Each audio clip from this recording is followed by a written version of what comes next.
ये भी आवाज़ को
आवाज़ ज़्यादा है।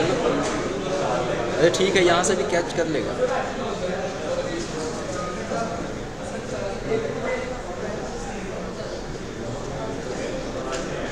उतना उतना तो कैप्चर होगा ही इसका।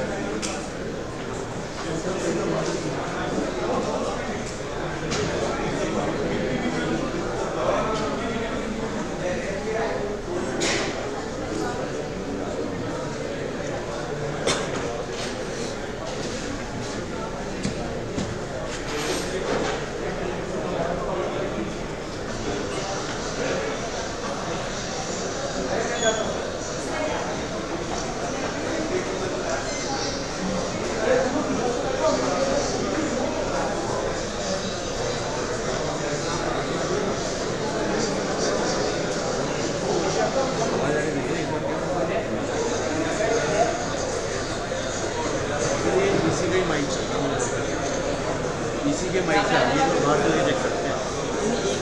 देखो माइक से नहीं आ रही, लैपटॉप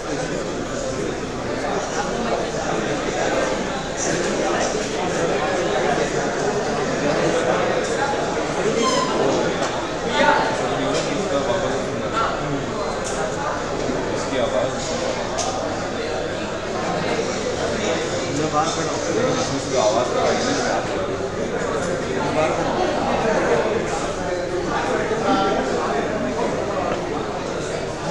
ऑडियो बंद कर दिया।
कस्टमाइज हो सकता है, कैच करता हूँ दोनों के साथ।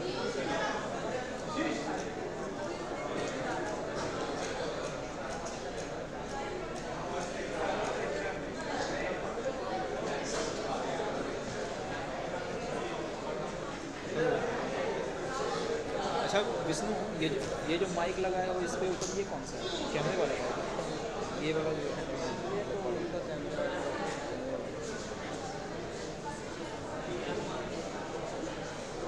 वैसे उन्होंने कहा कि हाइट इतना ही होगा। अब अरे वो भी बोलेंगे तो इतना धीरे से थोड़ी बोलेंगे, वो तो थोड़ा ज़ोर से बोलेंगे। कैमरे ना गिरे बस यार, इसको और लगा दो क्या? अरे सुनो ना, सेलो टेप होगा। अरे डोर टेप लगा दो।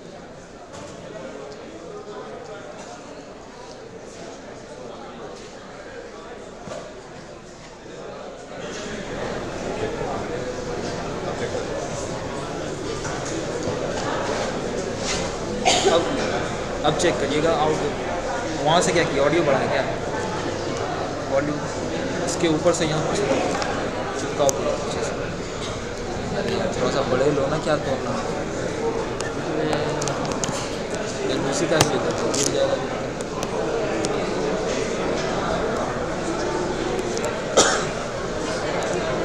बस हाँ बाकी तो ठीक ही है, मतलब अरे इतना भी सपोर्ट नहीं है, ठीक है।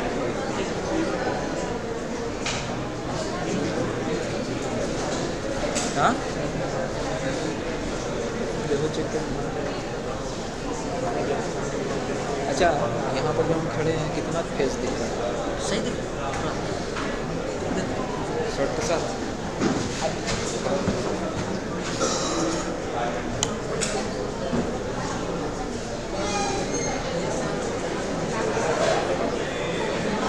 हेलो जी, हेलो हेलो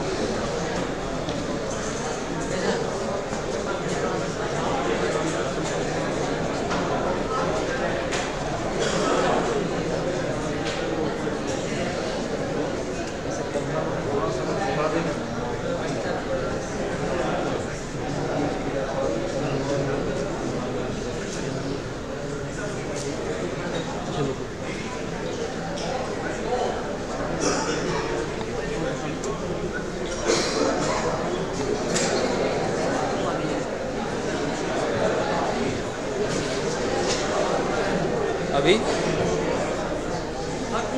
ठीक है ना?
Check. Check.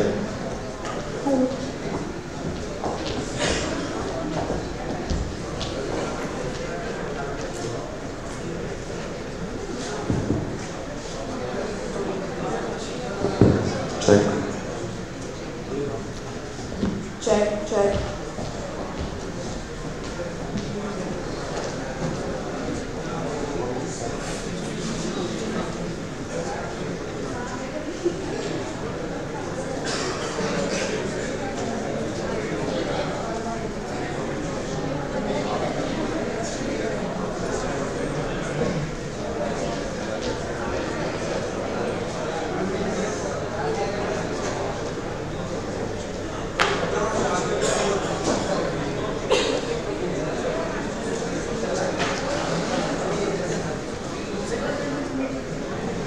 I request the audience to remain seated. The dignitaries will arrive soon.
The session is about comments, so I would request you all to put your phones on silent mode or switch them off for the duration of the session.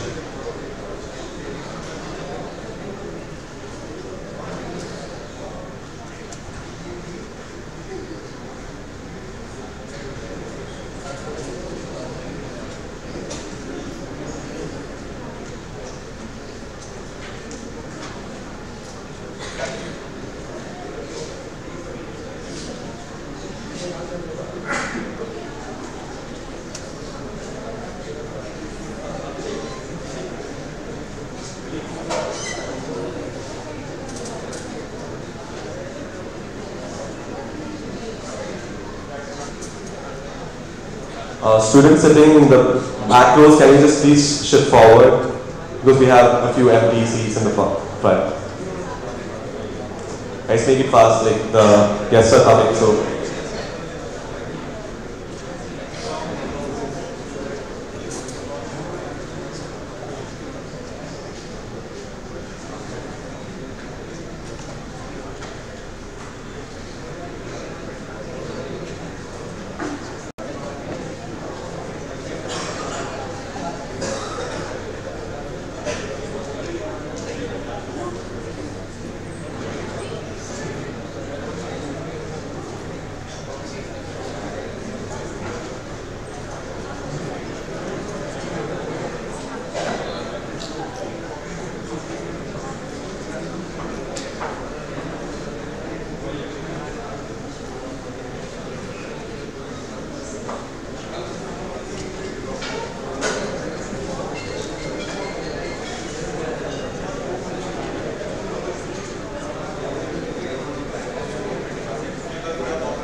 The attendance will be taken right after 10 minutes after the chief guest arrives. So I request you all to pass your ID cards to the left side so they can come and collect it from the left side. Not now, after like 10 minutes. They'll be coming around, so just pass it to the left side. Your left side, as such.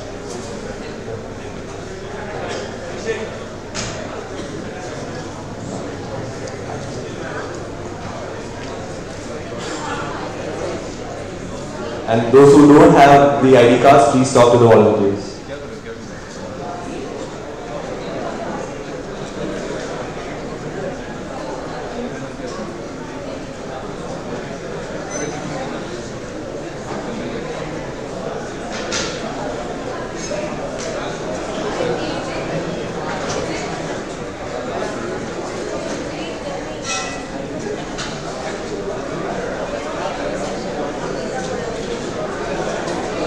I request everyone to remain in silence. And I repeat, please switch off your mobile phones or keep it on silent mode. You can still hear a few ringtones.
Everybody please remain in silence.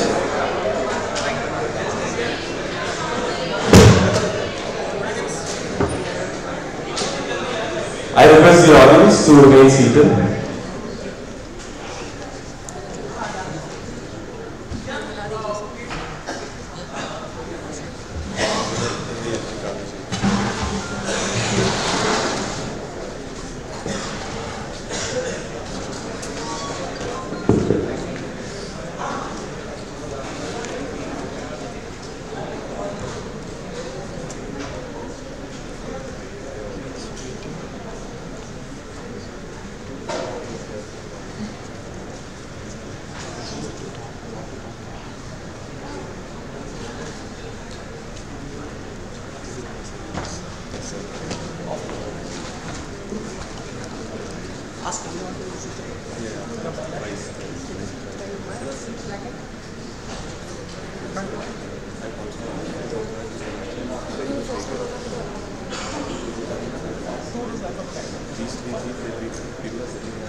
So, Tapan Marna will introduce you. Yeah. Let him take his speech.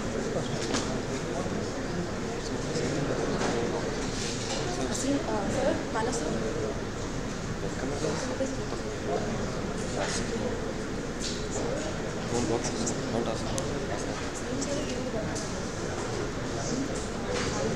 directors. I know it's faster. Already there. Go with it. Go with it.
I request the audience to remain seated as we will be starting the session soon.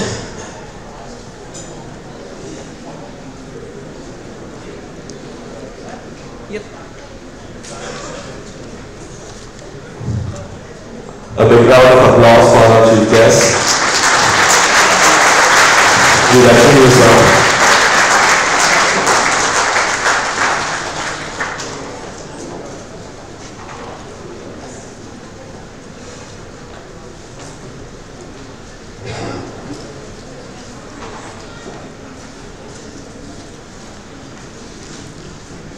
If you are working on something exciting that you really care about, you don't have to be pushed. The vision will pull you.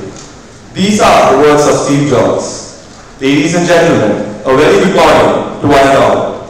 It gives me immense pleasure to welcome you all here to OP Jindal Global University. I'm Ruchika Sharma. And I'm Abhishek Ganesh. We are your hosts for the day. We at JGU have a vision to promote global courses, global programs, global curriculum, and global collaboration through a global faculty. And being a part of one of the 8 schools established by JGU, Jindal Global Business School is very proud to welcome you all to the public lecture on running your career marathon, followed by the inaugural ceremony of Jindal Social Enterprise Network, JSEN. JSEN is a network of social enterprises, non-governmental organizations, and Jindal Business School. The network is created for mutual benefit of partner institutions and larger stakeholders. The network will work towards achieving the agenda of sustainable development goals through the involvement of multiple stakeholders. Universities and like-minded partner institutions across the globe will aim to work towards achieving these goals and creating a better and equitable world for tomorrow. This network will help JGBS to create partnerships with non-profit organizations, social enterprises, trusts, and corporate social responsibility departments of both private and public enterprises with an aim to facilitate knowledge, skill, experience, and the flow of resource among stakeholders. And on this occasion, I am also very proud to announce the newly formed JSEN is already associated with a social business initiative called ASA, which is an initiative started by a very own student of JGBS. He also happens to be my co-host for the day. Yes, it is very proud moment for ASA to be associated with JSEN. ASA is a social initiative started for the betterment of public health in the area of menstrual hygiene of rural women. After intense market research and validation, our team came up with a dream product of sanitary pads which is both affordable and of high quality, mainly focusing on 3 main concerns which includes public health, poverty alleviation, and climate concern. ASA has come up with a biodegradable super comfort pad which reduces plastic emissions containing just 0.8 grams of plastic compared to the 2.8 grams of plastic in other bags. The other highlight of the initiative is that we will be setting up clusters in villages that will in turn generate employment for the women there. Our initiative is also nominated to the top 100 social business models of the world under the Clinton Global Initiative hosted by former American President Mr. Bill Clinton himself. I am also delighted to inform you that we have on board of advisors and mentors the Congress MP, Mr. Shashi Tharoor, Mrs. Twinkle Khanna, who happens to be an actress and a producer, who also runs an NGO, and Ms. Pelma Naik, a Drupal Carnatic vocalist, who is rated as one of the 8 most influential women according to the UN. So this is basically just one such initiative which has been started. But we personally know many students in the JGBS community who have such social business model ideas, but then they never got a resource as such in the beginning to come up with it. But then now, as the inclusion of GSEN, we strongly believe that all these ideas will be converted to an actual working model. We would now like to call Professor Dr. Tapan K. Panda, Dean of JGU Global Business School, to address the gathering.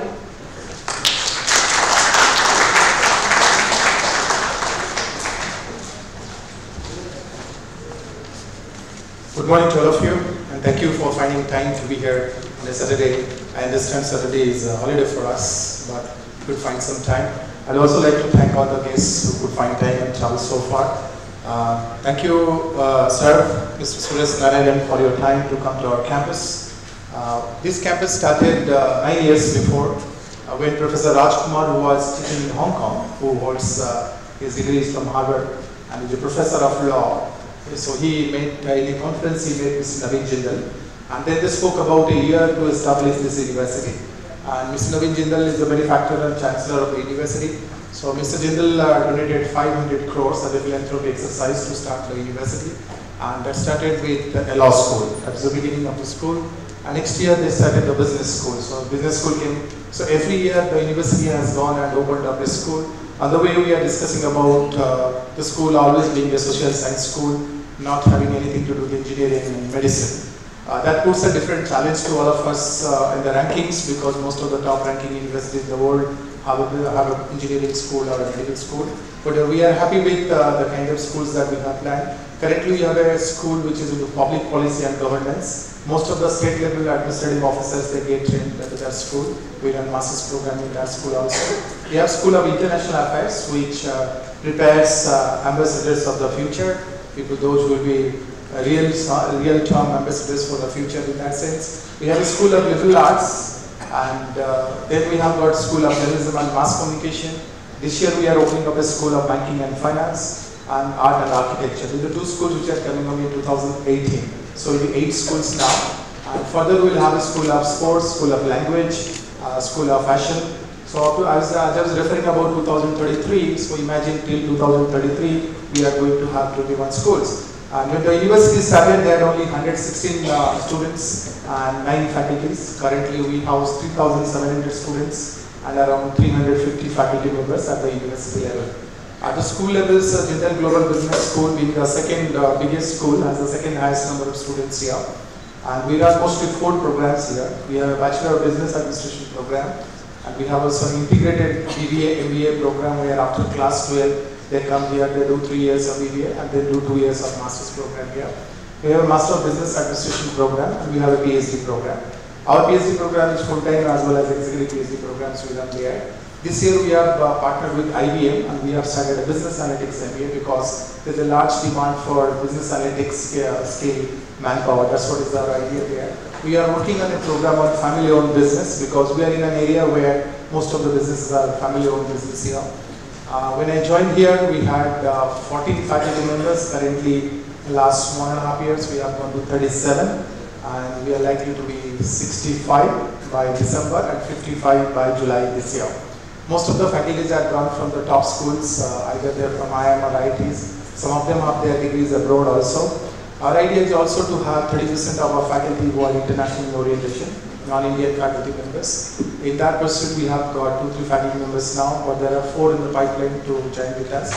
We also have published a journal with such publications. Mostly we take up research papers on various domains, including marketing. This year we are hosting an international faculty development program which is being chaired by Professor Jagdish Seth, and Professor Vitala Rao from Cornell University is the dean of the program, and we have all the 15 top brains of the world in the field of marketing flying on 1st of July till 5th to do the workshop there. And on the 5th we will be inaugurating the NASHME Summer Conference. NASHME is North American Society of Marketing Educators, so we are doing the summer conference on 5th of July, 5th and 6th. So quite a hectic schedule we have. Our programs have a lot of global orientation. Global orientation in the sense, students can go for an exchange program for a semester, students can go for the summer programs, and students can go for the MS programs. Though the university has got around 150 relationships outside India, so the business school has around 30 relationships outside India, including UT Dallas, University of Maryland. Majority of the leading schools we have. So students in our IBA program finish 4 years here. On the 5th year they go abroad and do their MS program. Similarly, our MBA students can do the first year of MBA here and do the second year of MS program, and we cross-list our courses. This year also we have signed the pathway model for our undergrads, where our undergrads can do 2 years here and they can go to US for another 2 years. So they get a BBA degree from here, and in 4 years they can get a BBA degree from US also. So we have majority of our partners in US, and a couple of them in Africa at this point of time. But majority are in US and in Europe that we have brought here. So quite a vibrant society that we have got here in terms of academics. Most of the faculty members live on campus. They come here, they spend time in publishing there. The university is also into an incentive plan. If the faculty publishes, there is a financial reward which is given to the faculty members for publishing.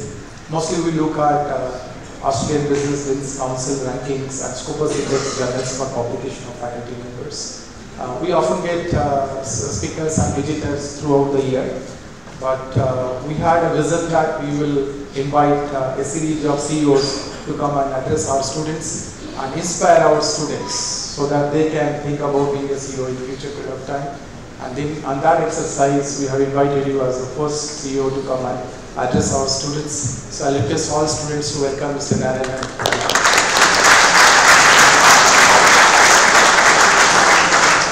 Thank you, sir. Thank you for finding time. And thank you to Kinsuk for arranging this visit to us. And we are in constant touch about this part. And I look forward to more interactions with you, sir, and as well as Nestle as an organization for writing case studies, for doing research works for my students and my faculty members. Thank you, ladies and gentlemen.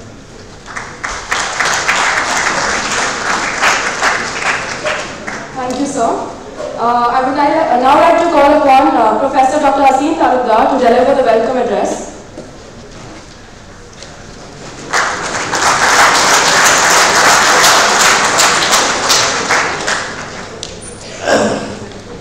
What would be a great privilege than this moment for the OP Junior University to have the opportunity to welcome Mr. Suresh Narayan, a man known to all of you, right? He lives in your heart because he is a madman. A man who is known for his courage, a man known for his partnership with his own employees. Many of you know that in 2011, when whole Arab was under fire, many companies have closed down their startups. He also closed down, but he opened Nestle with the full support of the employees. He is a man known for his courage, and that's what we have seen in India in 2015. August, when he took over as the CEO and the managing director of India, the children, particularly youth, were not very happy. Their favorite food, Maggie, had vanished from the market, though I know my son was holding it and getting from all other unknown sources. And that he brought back a smile to the youth of India to have them back their favorite food. Said, all of you have this favorite food, Maggie. So we have this great person with us.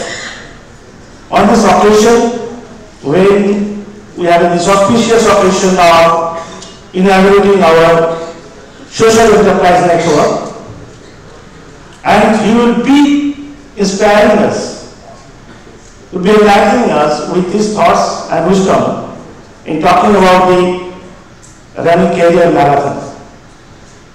Who could be a better person than Mr. Sanjay Narayan, inspiring us with his thoughts. He is a man who is a scholar in not only in India but across the globe. He also changed Nestle and Philips before coming here. He brought this. Nestle today again back to the growth path, and all credit goes to Mr. Narayan. He went, 15 and 16, they were seeing this slump period because 30% of their revenue is to come. I don't know how much it comes now. 30% revenue is to come from Maggi alone, right? And that was not available. He got it back. And he has put our nation again in the growth path. It's a household name altogether. In our all classes, we give examples of Nestle, how great organization it is. So, sir, it will be really, really pleasure, and we are very thankful to you to, I just give a brief background of Mr. Narayan. Mr. Suresh Narayan has over 35 years of rich and exhaustive experience in FMCG industry and has held senior management and top leadership roles in leading global companies.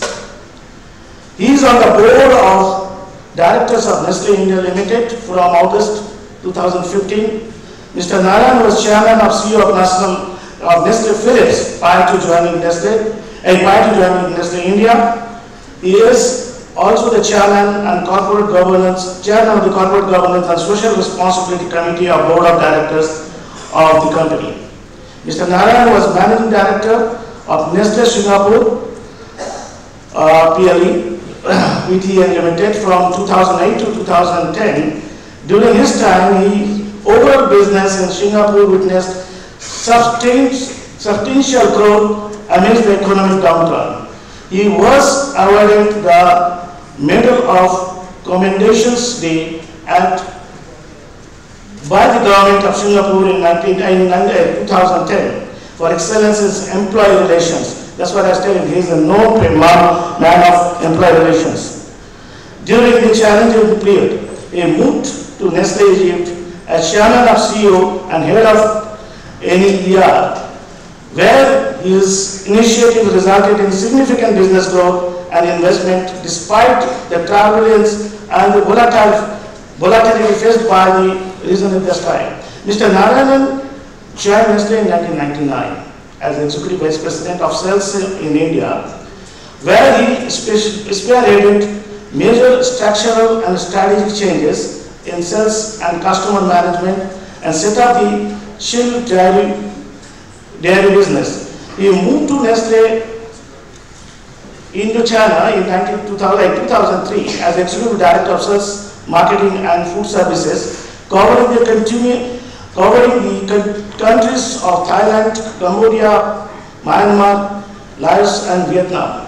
2 years later, 2005, he returned to Nestle India as head of sales of India, Sri Lanka, Bangladesh and Nepal. Mr. Narayan began his career as a management trainee with Hindustan Lever, where he had numerous positions of increasing responsibility in sales, marketing, general management. He also worked with Colgate-Palmolive in India.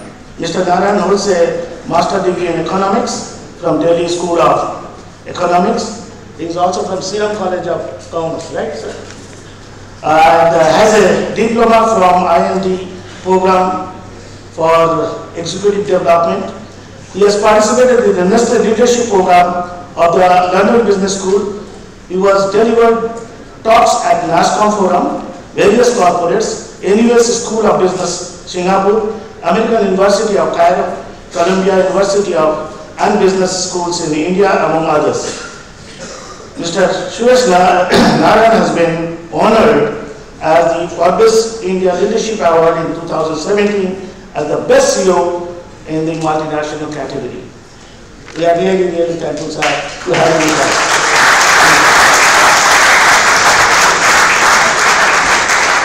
Thank you, sir. well, we were supposed to do an introduction about Mr. Suresh sir, but then I think Mr. Asif Professor gave you a fitting introduction rather than me telling it. So we would now like to invite you onto the dais to talk a few words and about your thoughts, sir. Thank you so much. Thank you.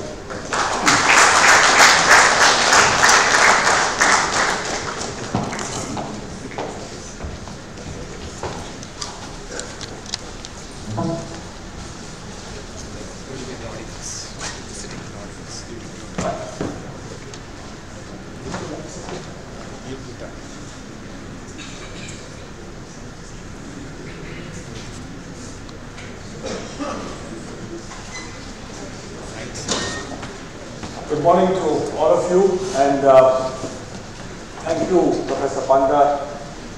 Thank you, Asim, for your much too kind and much too generous words. I mean, I know I get introductions at different institutions, but the kind of institution or the kind of introduction that makes me almost feel like Superman is something that's not me. So I just want to make that clear that I'm just a normal human being like any of you, with a few opportunities and a few learnings that I would like to share.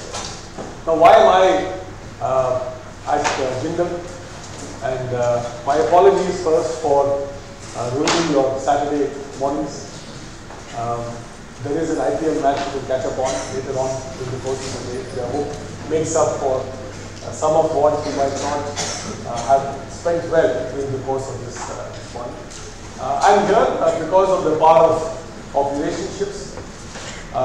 Professor Panda mentioned Kinshuk and Paramita Ghosh, who some of you would know, are very dear friends, our colleagues, and also the parents of Ritika Ghosh, who studies at Jindal. She does a BBA here, and she might be embarrassed, but I kind of know this girl from when she was a kid.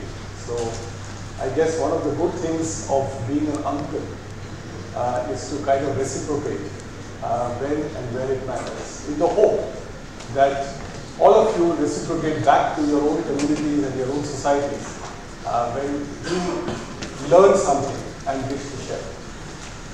Today's session could have been about marketing, and indeed that was one of the suggestions that came in. Why don't I talk about marketing in this country and brands? But I thought to myself, and I said, look, there are enough people, both in the faculty of Jindal and beyond, to talk to you about marketing. And secondly, I want to say very plainly that I am no marketing guru. I've been successful in running businesses, but that's not because of a marketing genius. It's more because of certain orchestrating skills and also being at the right place at the right time. So it does matter where you are at the right time. And those have also helped in my favor. So I thought rather than talk to you about marketing, which in any case you will have an overdose of, and you'll get enough and more competent people to talk about it, let me talk about a subject that could be of relevance to you, since many of you are going to either start or have already started the marathon of your careers. This is a personal experience. These are personal learnings. There is nothing here which is documented in any great Harvard journal or any great Stanford journal or IIM journal or IIT journal. I don't profess to any of those.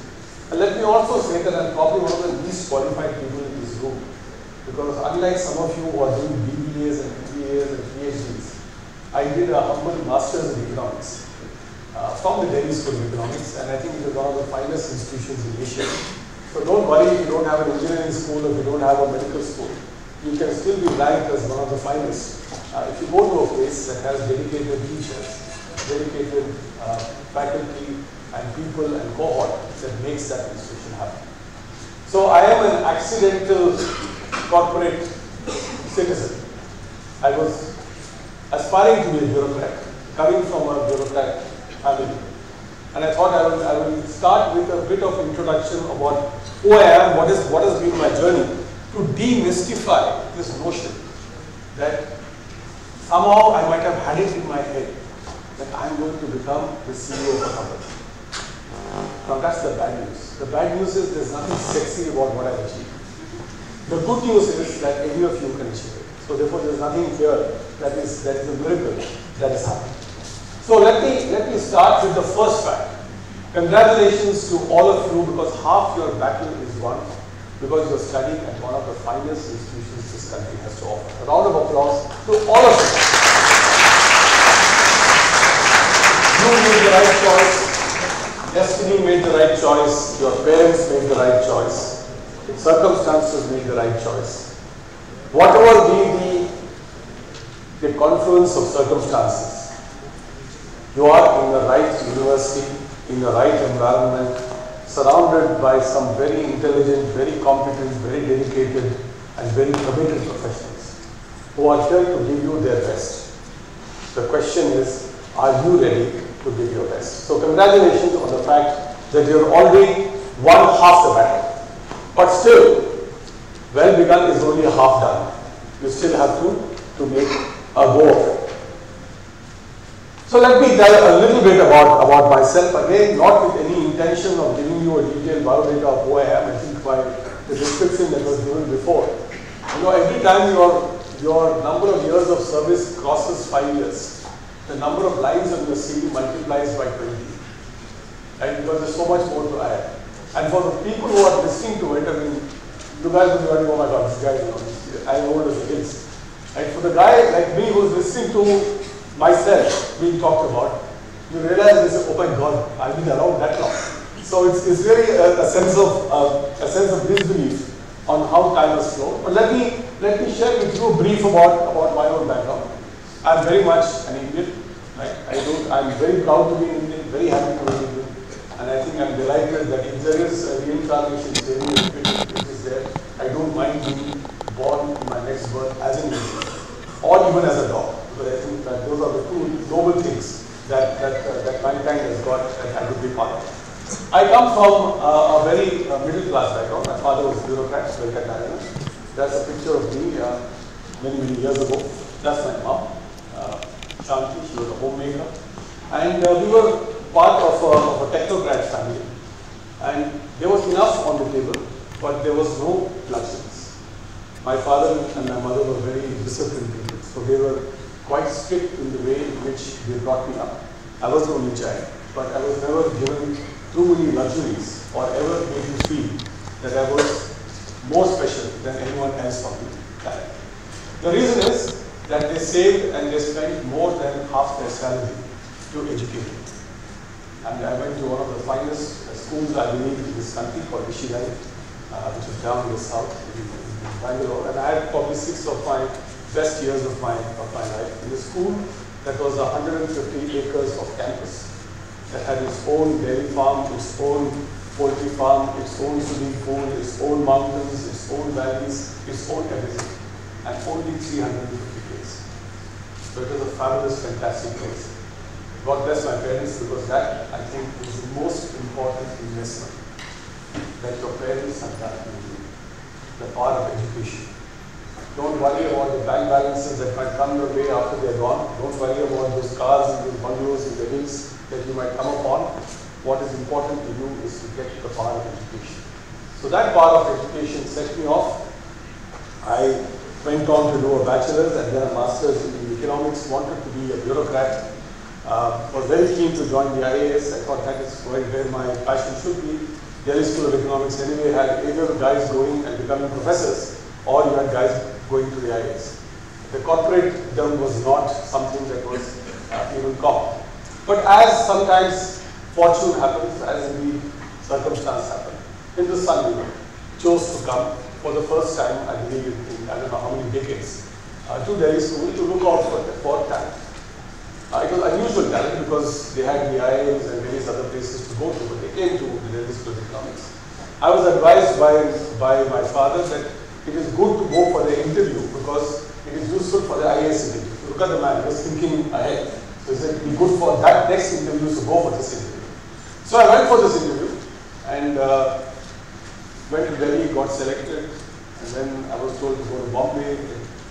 So I was least interested. I said, my God, waste of time. I don't want to be a corporate guy. I want to be a bureaucrat. And But I decided to bowl a googly. I said, let me do something that this company will refuse, and then I'll say, see, because my exams were just 3 weeks around the corner. So I said, why don't you give me airfare? Because going by train and coming back will take about a week to go to Bombay. So I'll be wasting my time. I don't know which guy in New York decided to give me actually airfare.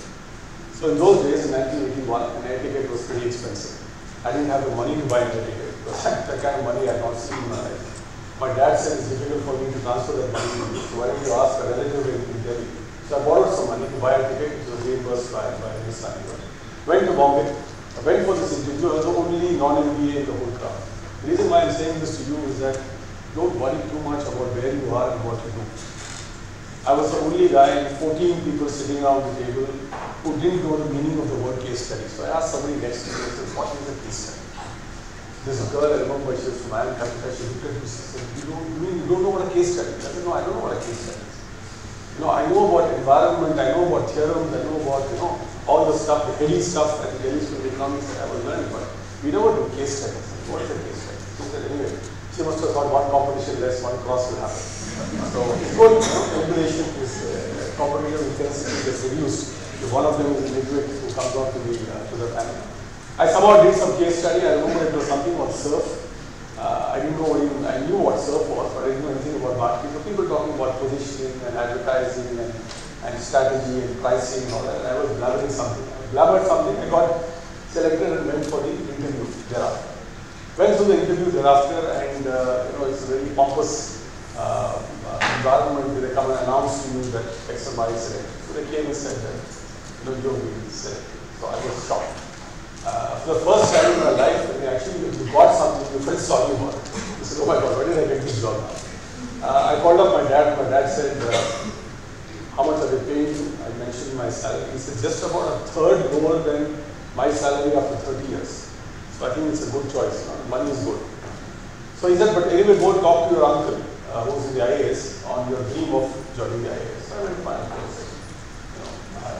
I want to join the IAS. He said, yeah, you'll apply for the IAS, but there are only 150 kids, students who get into the IAS. Suppose you land up with a service that you hate, what do you do about it?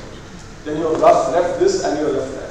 So try and optimize. I think you should go for it. One of my classmates from Sicily is doing quite well in the campus. So therefore, it must be a decent place after all. So I landed up in the corporate world at Hindustan Unilever, starting my career as a salesman in a place called Kamla Nagar, right next to the Delhi School of Economics. So my mortification was, what if my prof comes and sees me selling dalda? Because he said you were educated in the school to sell very dalda. But I said, look, that's a good learning experience for me. And that's how my journey started. So it's been a long, a very, very happy, very fulfilling journey. Spent across Hindustan Unilever, across Colgate, and of course, for the last 2 decades now, I'm a very, very happy citizen and a very, very happy member of the Nestle family. So that's a bit about my own background.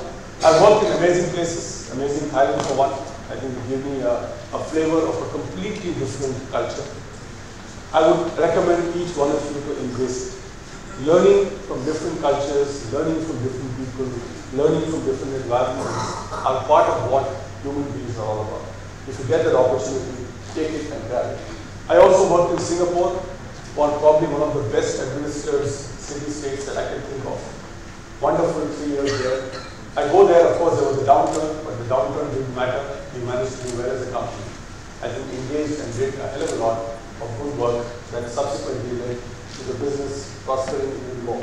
And then, of course, 5 years in Egypt, I think is one of the finest countries that I've been to. I'm extremely proud of the Egyptians. I love them as human beings. A 5,000-year-old culture is writ large on their face. Culture, dignity, and respect shows because they've been around for as long as the Indian civilization, if not longer. So all those characteristics come to bear generation after generation, and that's what enriches and makes that country what it is. So this has been my journey so far. It's been of a reluctant corporate leader with no qualifications of any significance to begin with, who's managed to go through life, I think reasonably successful, extremely happy at whatever I have done. And I similarly believe that I think it is the collective blessings and goodwill of many, many thousand people whom I've had the privilege of working with in all my career that culminates in my ability today to come and share with you a few learnings from that long journey. So never despair, my friends, never worry, never think that things are not going right. Somehow, somewhere, Jugaad does work. And it does work and things do happen. So let me just put down some of the highlights of this journey. I think the whole Maggie crisis, and I'm delighted to see all of you. For me, I see Maggie on your faces. For me, it's very, very. I feel delighted coming to a university campus because I come and see my consumers. Nescafe, Kit Kat, Maggie, Munch, name it, right? It's all of you. I generally feel young as a human being because the fact is that all of you consume my brand. So my organization itself is very young. 70% of Nestle are millennials, so they are your generation. So it's a very young organization despite having been in India for 105 years. So you want to see some youth in a very old heart, that is Nestle. And I think that this is one experience that I hope none of you go through. But when you go through it, I think you learn a lot, and that has really been one of the highlights of it. We've also done amazingly as a company in terms of innovation. We are all about brands, we're all about taste, we're all about nutrition, we're all about enjoyment in life. Right? We are all about a company that's 150 years old, but which has got 2,000 plus brands, no family planning in our company on brands. We have produced brands by the dozens. And thank God for it, because the challenge for me and my team is not what to launch, but when to launch. So I don't suffer from a problem of not having the relevant innovation. The question is, when do I get that innovation, and when do I plug it in and make that happen? So we've had, in the last 15 months, 35 to 40 new products, and as I speak to you, more are coming out, more excitement happening. It's a competitive landscape. There are various people who have come in, some of the bearded kind, some of the unbearded kind. But the fact of the matter is that all this only enriches the competitive landscape. And I think competition is what is important for human beings. It's important for us because that's what keeps us going and that's what makes us happen. Along the way, we've had a few bumps. We have had GST, we have had demonetization, we have had the rise of digitization. I think the whole landscape in marketing has changed. Earlier, we used to have digital marketing departments. Now, I think it's a gross waste of time. Everybody is digital. Right? So the fact of the matter is that the starting point of a marketer, or the starting point of a supply chain guy, or the starting point of a salesperson is knowledge and awareness of digital as a tool of marketing, as a tool of supply chain, as a tool and process that's important across the organization. And last but not the least, I feel privileged, I feel blessed to lead a company that today, as a listed company in a pure food and beverage play, is the largest company that's listed in foods on the market. So it's a delightful feeling to be part of a team that has been and seen a lot, but that has come out of it looking good and hopefully will remain good for a long, long time. So with all this, what are the few learnings that I would really like to start with? These learnings are learnings that I have gained. These learnings are very self-evident to most of the people in the first row because they're all experienced, seasoned people. So therefore, for them it might be resonating. But it's important that I share this with you because my only purpose of coming here today is not just to keep young Ritika happy, but it's also to share the learnings of 35 years. What I can give you is only these learnings. I can't give you anything more than that. And I think it's important that you try and internalize as much of this as possible. First jobs are precious. Choose them. You remember the first party that you attended, the first holiday with your parents, maybe the first ice cream that you ate, right? The first rain that you experienced, the first hug from your grandparents that you received when you got a first rank or a A-class grade, your first crush, right? Of a student, of a boy or a girl or a teacher. How you made an ass of yourself in order to impress him or her. You remember all that. Right? You remember your first date. You remember your wedding. You remember your first child. You remember your first mark sheet. You remember your first prize. You remember your first race that you won. You remember the first time that you fell. You remember all this. Why do you remember all this? Because all this is an intrinsic part of you. All this has defined who you are. All this has given you the characteristics to win, has given you the characteristics to face life, has given you the perspective on life.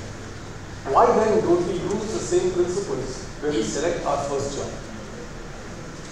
For us, the principle of selecting the first job is, oh, but Amit is getting into X, Y, and Z company, I should be getting into the same company, right? Because I want to look good in my fraternity. I want to look good among my peer group. Oh, this guy has had 3 offers. 30 of them have had no offers, one guy has got 3 offers, fantastic. Right? You feel happy, you feel good about it, you feel victorious. But that's the job that is not for you. That's the job in which you will fail because it's not you. Look, my friends, at the jobs not only from the perspective of the creature comforts, it's important. In my time, I must sadly say it was entirely that, right? The tick in the box for my dad was more the fact that, yeah, in Hindustan, you were making this Lux and Lifebuoy and all okay, it's a decent company, right? And the salary is good, okay. That was it. Nothing else was more important than what were the future companies. But you realize that if you made the wrong choice, and in my case it was happily the right choice. I don't know what would have happened. I did in some other organization. Maybe I was not even here to tell you the story. But choose it because that job should define who you are. That job should define the values that you have got. That job should define the goal and direction that you wish to set for yourself. And that job should be a one that you really, truly love. Till now, all of you have been victims, or I say beneficiaries, of 2 broad trends. Trends around your friends and trends around your parents. Right? Many of us as parents, and I am a parent myself, we love to live our dreams to the eyes of our children. Right? We would like our kids to achieve what we did not achieve. So I always dreamt that I wanted to go to an Ivy school in the US. I could never make it because my dad couldn't afford it and I never got a scholarship for it. And my career took a different turn, but I was so, at a point in time, so fixated that my daughter should go to an Ivy League school. She don't want it, she said that. But it's my life, I want to go where I want to go. Right? And then you realize that, of course, you want to go where you want to go. And isn't that important? Isn't that what life is all about? So make your choices. I'm not saying, have a mutiny in the ranks. But all I'm saying is, make your choices, choose it well, because that is going to be an important part of what you're going to do next. If you're in a job where you're passionate about what you do, you will, my young friends, do brilliantly. There's no 2 ways about it. You will do brilliantly. You will do exceedingly well. It will show. But if you're in a slot which you think you're there simply because you're there, you will land up with less than optimal level of engagement, less than optimal level of interest, you will have no passion, you will have no dedication, you will be looking for your next job. And then you will be behaving what is often said of millionaires, that you keep looking at your next job when the first paycheck has arrived. Right? That shouldn't be the case, that needn't be the case. And in fact, I would say that that is typically not the case if you make your choices well. Second, raise your hand for everything. Life is not about nice, smooth experiences only. Life is not about having good offices and great buildings and great cafeterias and great homes and great cars and great journeys and great holidays and great music and great boyfriends and girlfriends and great everything. It's also about the rough. It's also about the toughness. It's also about the things that you think are not nice things to do, but need to be done. As young professionals, raise your hand for everything. And especially for the difficult things. You will learn more in adversity than you will ever learn in successful happiness. Leo Costa once said, he said, happy families are alike unhappy families are unhappy in their own way. Every event, every crisis, everything that happens that is difficult in its own way. It teaches you far more about resilience. It teaches you far more about attitude. It teaches you far more about spirit.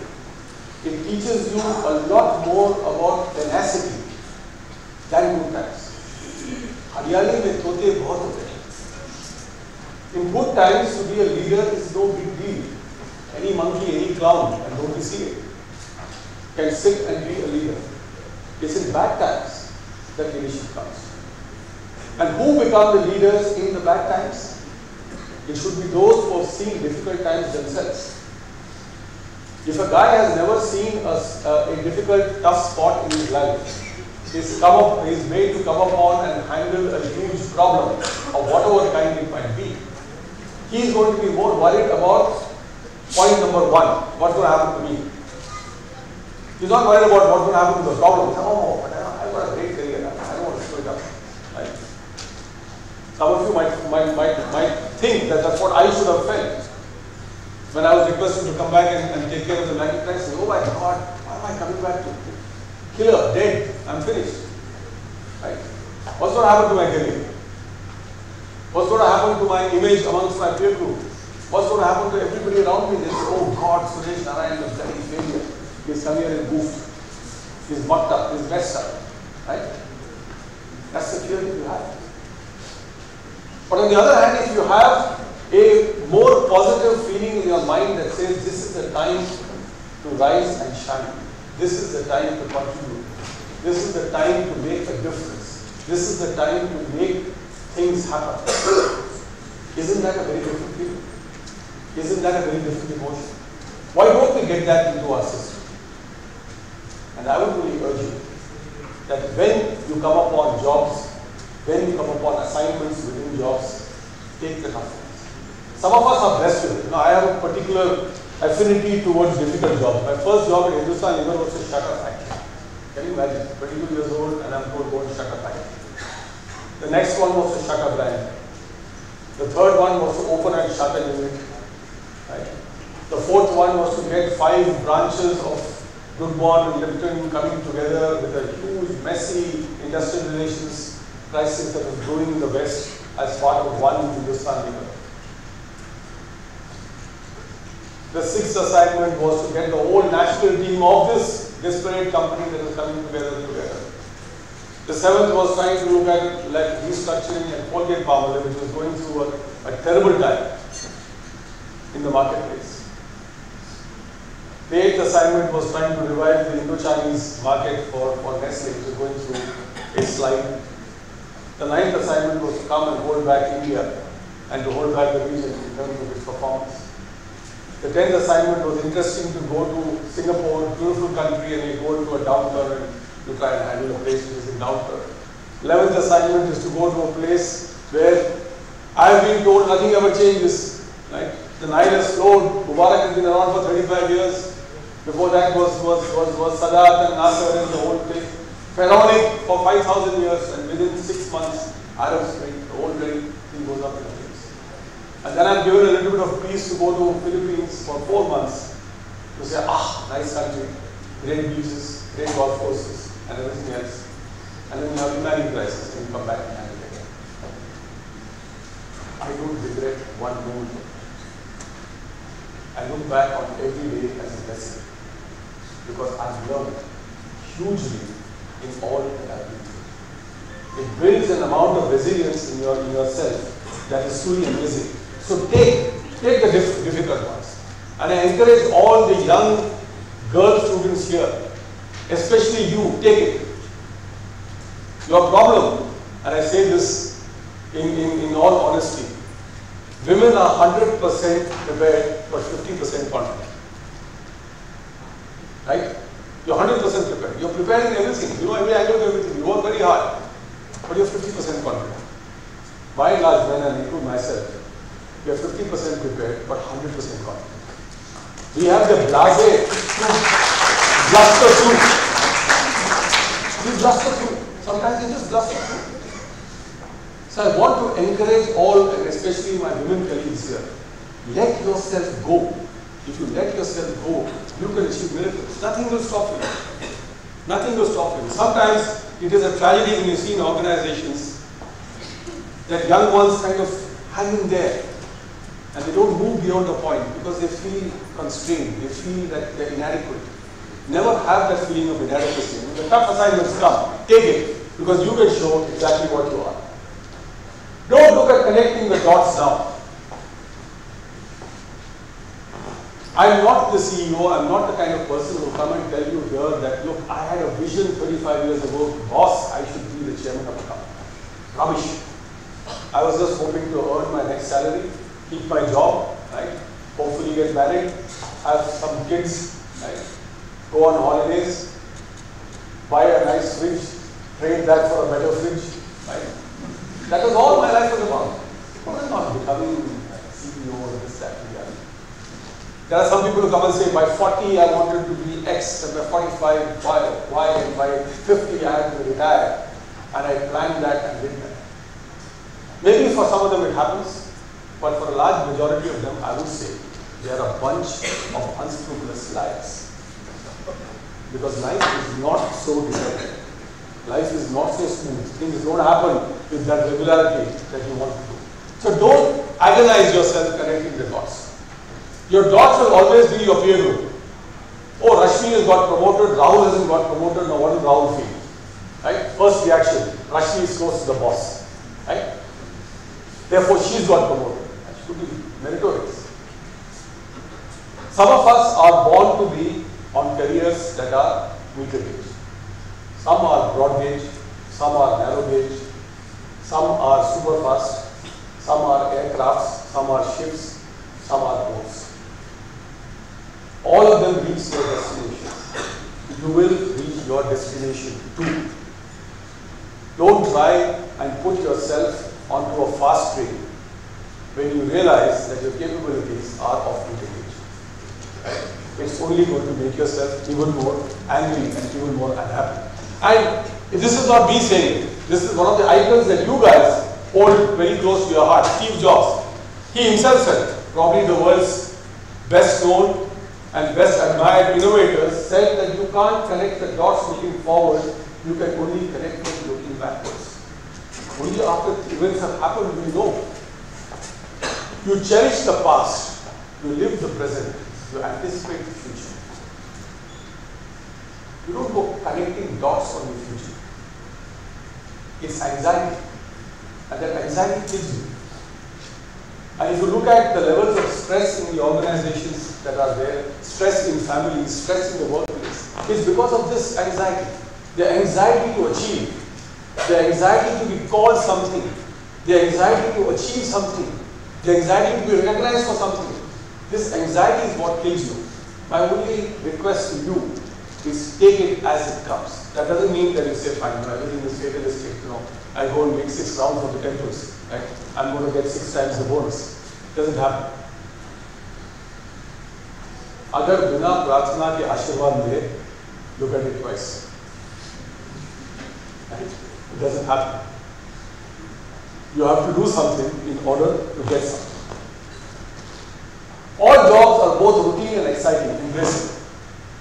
You're going to have, it typically happens. Those of you who work in, for example, marketing, I do think that brand management is the sexiest job on the planet.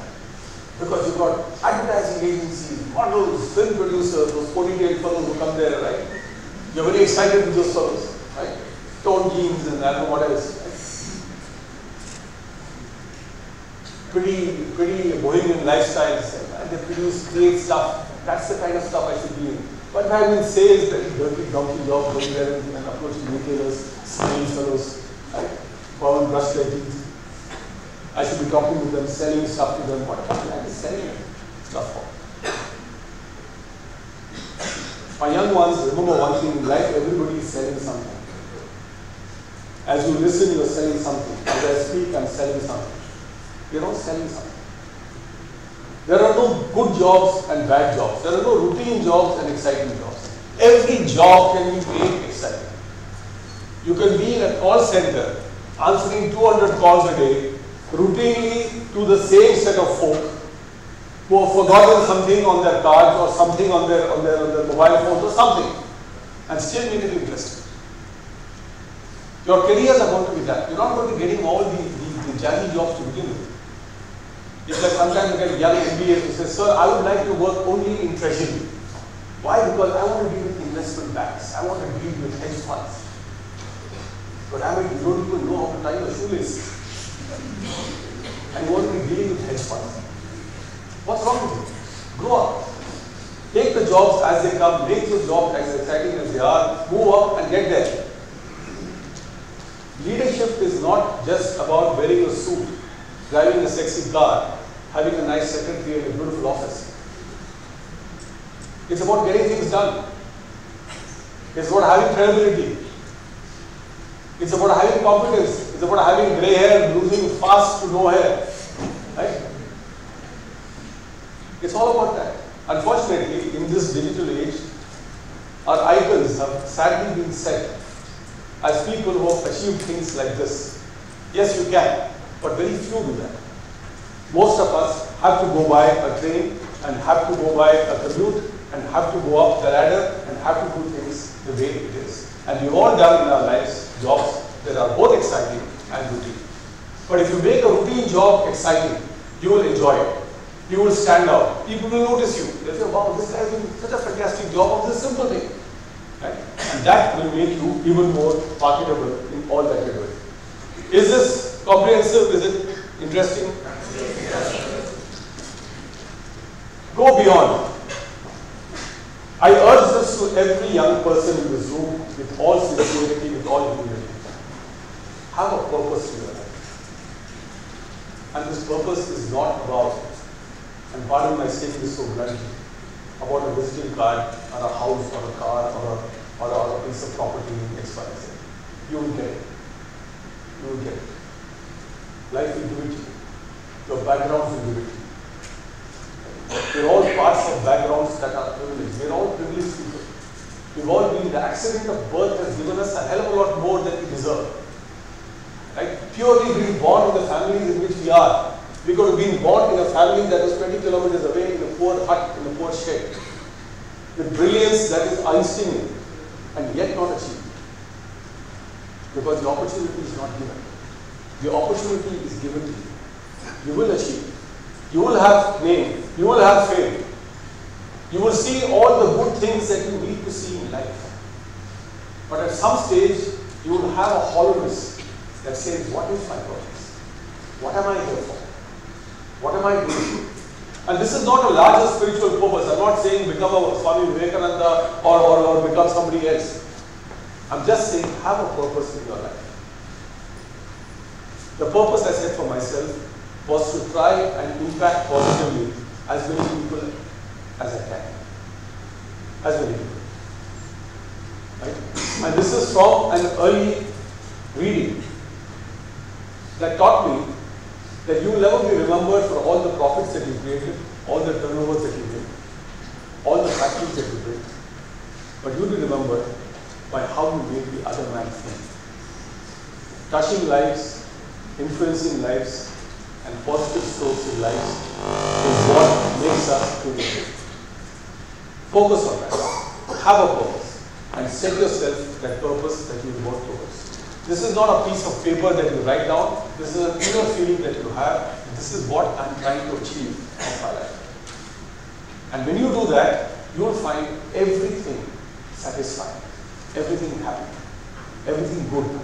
Because you are going towards that goal. So like this youngster is leaping across with a sense of purpose, have that sense of purpose in your own lives.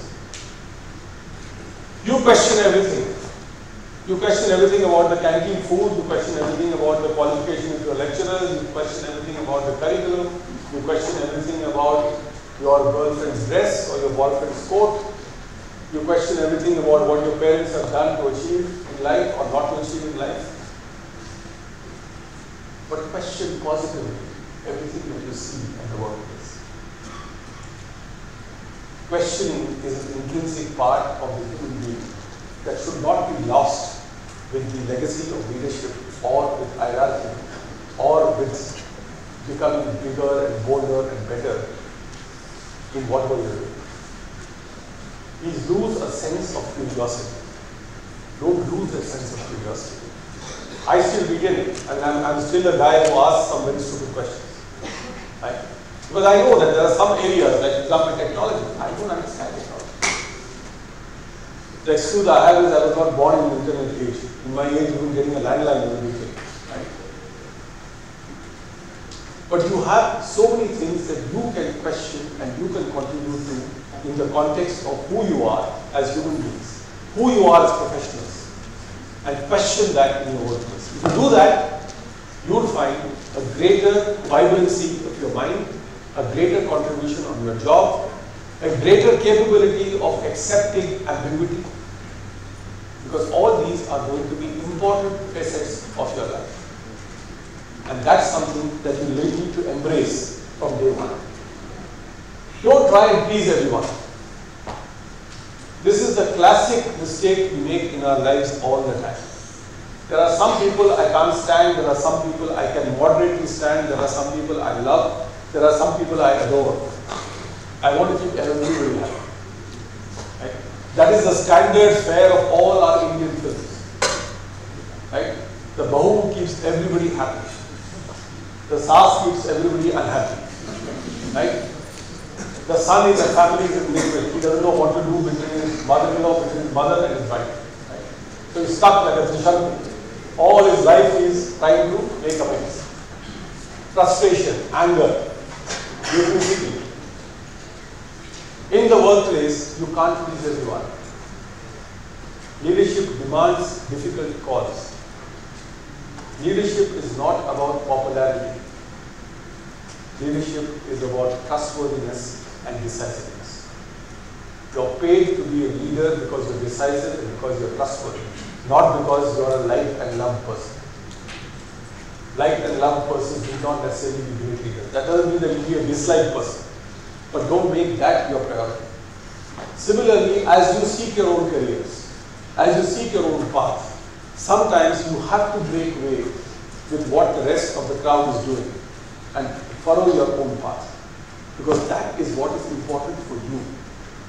Do that because it is your life. I shouldn't say this, but at the end of my life, the tombstone is mine, with my name on it. It doesn't have 25 other names on it. So if that's what it is, then I need to know what relationships matter, what relationships don't matter, what relationships I cultivate, how well do I cultivate, which are acquaintances, which are friends. The tragedy of life is there are very few friends and many acquaintances. And it's important that you nurture this all through your lives and don't try and please everyone because it's very, very difficult. Very, very difficult. Equally, it is important for you to introspect. As the poet Kabir once said, "Bura jo dekhan main chala, bura na mili aakoi. Jo dil khoja apna, gussa bura na koi." Introspect, even in your 20s. Don't leave it in your 50s. Or in your 60s when you don't have much to do. Or in your 80s when you're kind of waiting for the call. That's not the time to introspect. That's the time to live your life. But when you are young, introspect. Because as you introspect, you learn more about what makes you work, what makes you tick. It gives you the strength on the kinds of jobs, the kinds of assignments, the kinds of exposures that you would like to. So don't just rush through things because that's what life is meant to be. Ambiguity. Some people hate ambiguity. But ambiguity is your reality, your generation. Your generation has got probably the biggest challenges that you have in the workplace. We have machine learning and AI that is going to be eating up half our jobs, right? Or a substantial bit of it. You are having jobless growths that are taking place, globalization that is breaking down, communal and social fractions that are becoming fractured, an environment that is becoming increasingly more and more tenuous, more and more difficult. You all have aspirations that are better than your parents, because your parents, which is my generation, wanted to be better than our parents, which was relatively easy. because it wasn't very difficult to better a government salary with a corporate job. You want to do better than your parents, and that's the challenge. You have their support, but at the same time, you have to do better than that. In all these challenges, you have to embrace ambiguity. That is a beast that is there to stay. Accept it. Work with it. Embrace it. Have your own methods to compete and to deal with it. Because the more you run away from it, and this happens in your careers, you will sometimes have those clear patches of rising. Right? You will go in step after step, step after step. Suddenly you will find plateau, boom, nothing happens. Plateau, emptiness, ambiguity. Will I exist? Will I not exist? Will my job exist? Will it not exist? Don't shatter yourself.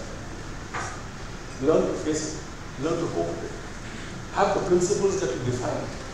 Because you're going to face it. All of us will face it. I know that I will face it. It was easier for me to get a job because my generation, jobs still happen. Jobs still happen. Today, jobs are difficult to find. Good jobs are even more difficult to find.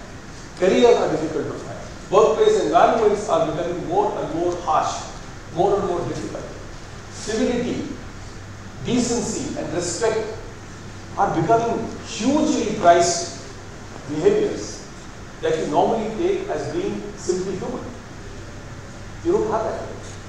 So in this environment of ambiguity that you face, I think learn to embrace it and learn to face it and find your own coping mechanisms for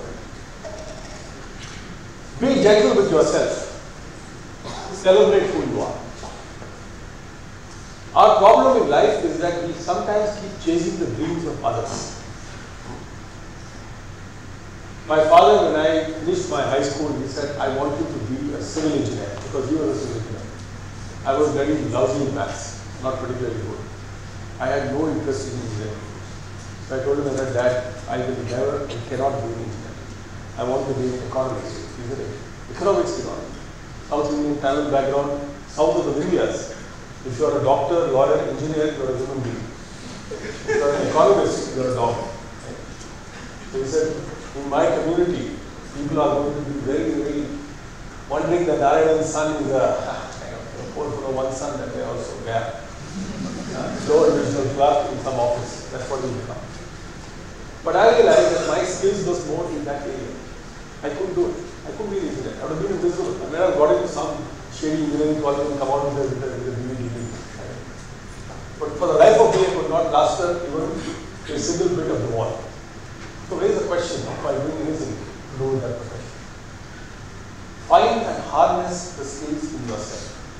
The challenge in organizations is also an equal tragedy. What do our training departments do?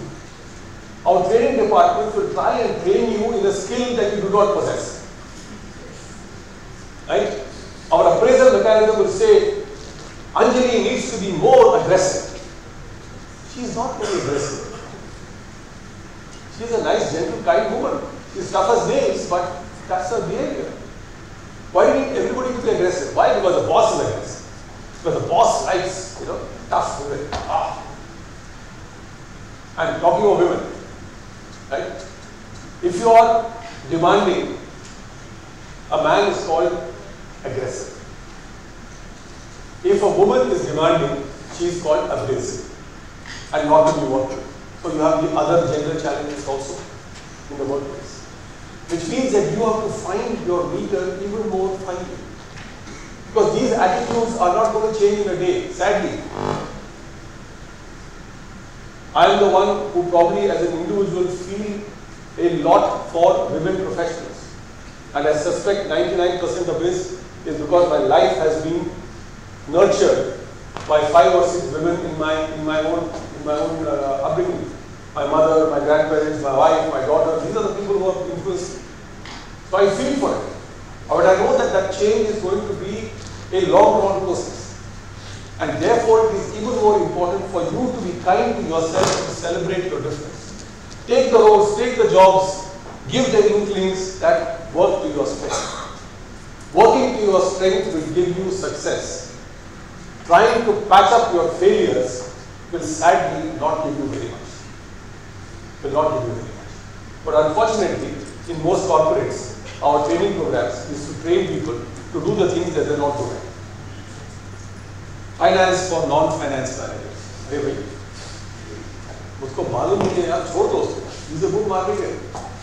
You will have to have some basic understanding of finance, but he doesn't have to become a chartered accountant, for God's sake. But that's what we want people to do. We want everybody to be a master of everything, and therefore you become zero in everything. So celebrate and be gentle with yourself. Find those niches, find those slots, because each of you, each of us is different. We have our own skill. The tragedy is we go through our careers not exploiting those skills, and then we say, I wish I did this. And you say that when you're 55 or 60, it's too late. You can do that as a hobby afterwards, but your professional life is kind of almost coming to an end by that time. Nurture the strength of spirit. Adversities, failures, lack of success, arid zones of career progress, unhealthy competition, unhappy troopers to work with, are all realities of your life and will be realities of your life. It's important that you keep yourself strong. Why do businesses succeed? Why do entrepreneurs succeed? Why do leaders succeed? If you look at the US, less than 10% of CEOs of American corporations have Ivy League degrees. That's bad news for the Harvard and Stanford of the world. Because honestly, you don't need to be having all these fancy degrees in order to succeed. 10 years down the road, I corrected, 5 years down the road, nobody will ask you, are you from OP Jindal, are you from Ashoka, are you from IIM, are you from IIT, are you from what? When you're in a crisis, nobody came and asked me what is your grade point average at the Delhi School of Economics. Or are you even qualified to lead this company, because there are 200 engineers who all went to IIT, who are better qualified than you and had better ranks and better marks than you. You don't ask that question. You ask that question as to what is the credibility, what is the trustworthiness, what is the track record, what is the competence, and what is the attitude of this person in dealing with a difficult situation. Many times we nurture our qualifications, but we kill our spirit.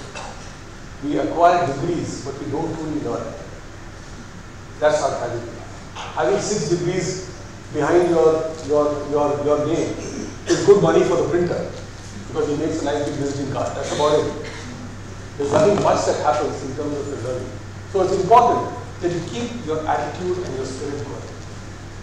In adversity, if you are able to look at it in the eye, you'll be able to kiss success when it comes. If it doesn't happen, and it is all going to be expectation of successes all your life, I'm sorry, but it will be a very unhappy life.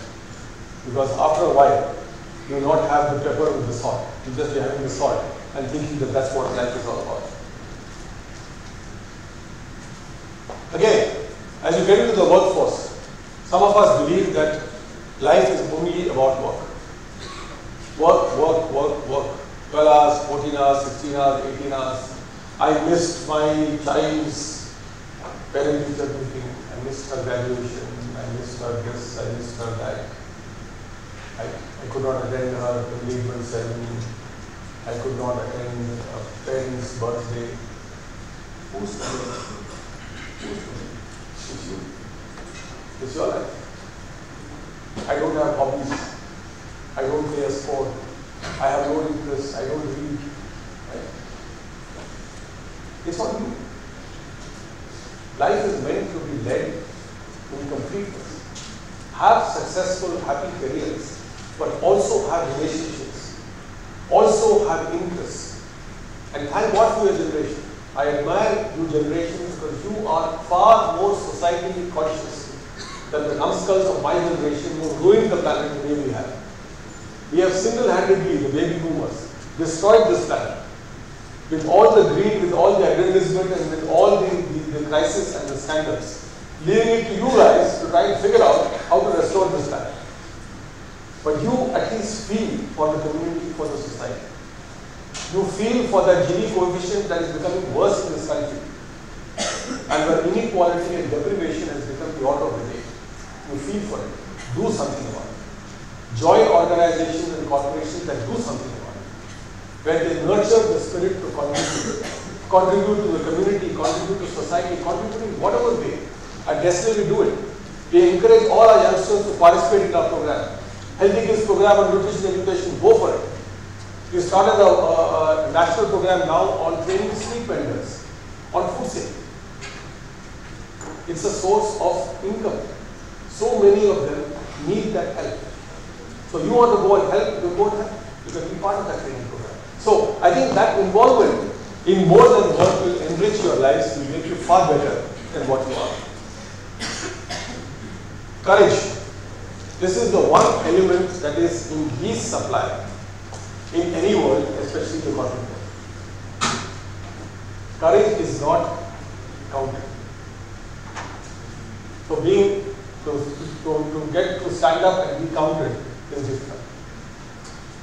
Why is that the case? Because in your own careers, you will face 2 or 3 kinds of people. The first kind of people are those fellows who say nothing and do nothing. On nothing. They won't say anything.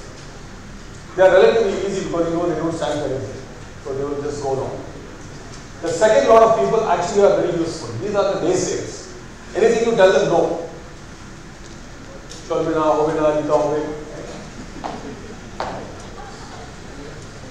doesn't exist. It should not exist. I want it. Cutting. Everything is grim. Why has the sun risen? Oh, just look at the very clouds around me. Look at the dust. Look at the pollution. Look at, Those are at least useful because they give you useful feedback. The third are the worst kinds. They are the double masters. Sir, you are the greatest leader. Sir, sun rises in the east because it is, sir, aapke karan everything. Zindagi aapke karan bani, sir. Life aapke karan bani hai, sir. You are the one. You are the one. मुश्किलें आएंगी, किधर की तरफ भाग जाएगा. लेकिन sir, because of me. And when difficulty happens, you ask them, what happened? Sir, कहना चाहता था लेकिन. कहना चाहता था लेकिन क्या हुआ? The courage didn't come to the top. Courage is not telling your boss, you stupid idiot, who made you the boss. That is called career limiting move. You deserve to be sacked for it, but that is stupid. Telling him, yeah, इस गधे ने तेरे को boss बनाया, and maybe my future is to be working with you. That is not going to help you. On the other hand, it is a quiet voice in your mind that says, there is a better way of doing things. I will say this with dignity, I will say this with respect, but I will say this. Because this is what is important. Say that, and keep courage on your side. Because you will find that you will get, what do people like me miss the most amongst my members of the team is courage. Somebody should stand up, and I admire it. When we launched Maggi noodles back into the market, it came on Snapdeal. My original plan was to put it in the tray, right? Because I was used to it. Band baja leke, mithai khila ke, hugging the stage. People don't like his looks, doesn't matter. Sir, वापस आ गया है, बड़ी खुशी की बात है, वगैरह all that. A youngster in my team said that, sir, we don't shop. My generation doesn't shop. I said, what are you going to do? ऊपर से गिरता है. He said, no, sir, we go to e-com sites. That time Snapdeal was big. He said, sir, we buy off Snapdeal or Amazon or one of these guys. We don't go to shops and buy it. Why don't we launch it on Snapdeal? The task of leadership sometimes is difficult because you have to follow your ego, your experience, and give in to the opportunity to try something new.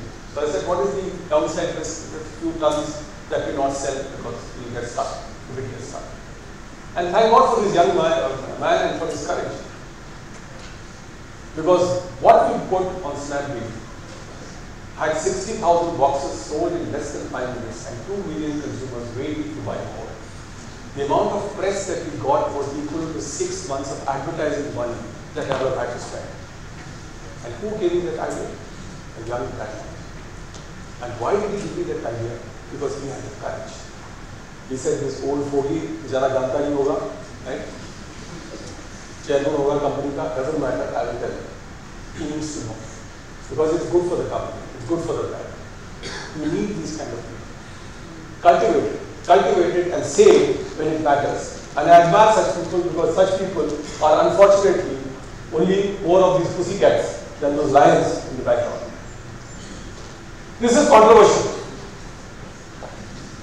You all come here with glitzy eyes and stars that says success defines me. I'm an OP Jindal. I should be the most successful business person. I should be the most successful startup. I should be coming back here as alumni 20 years from now like this old man and giving a lecture to my fellows on what makes me successful. Right? Welcome to the real world, my young friends. Seek happiness. And happiness is far more than success. It's far more than success. Happiness defines the being of who you are. Happiness defines whether you get up in the morning and go to work. It defines your relationships. It defines your equanimity. It defines the course that your life has led and the course that your life will lead. If you seek happiness, it is far, far more important than the success that you achieve. Material success will be here today, gone tomorrow. I don't want to say this to youngsters, but we come in empty-handed and we go out empty-handed. We don't carry this. What we carry are only memories of a good relationship that people have of us in what we have contributed. That's all that there is to it. I mean, nature has created it so perfectly that nobody has come here. No Bill Gates or no Warren Buffett is going to carry away $45 billion wherever they are going. They are leaving everything behind. When that is the case, seek happiness. Because you live life only once. And this life will be on your terms. So seek whatever keeps you happy.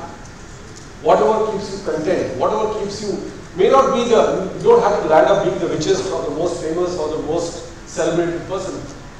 Says who? Why shouldn't be? Why should that be the only life that you have?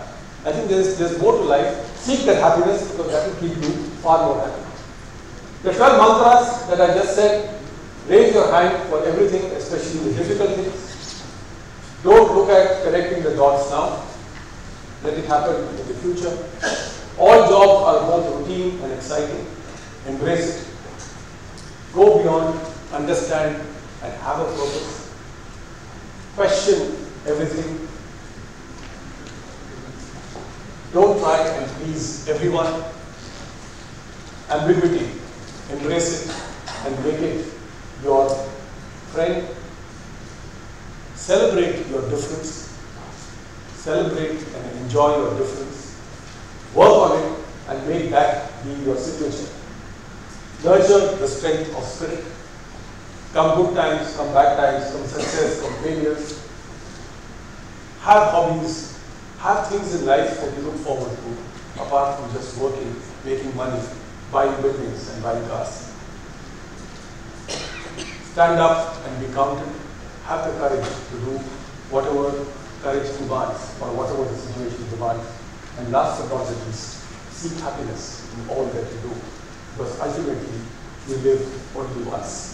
I would like to close with a poem that I enjoy very much and which I thought I will put in entirety and read it out. I think these words are meaningful, sometimes a bit serious.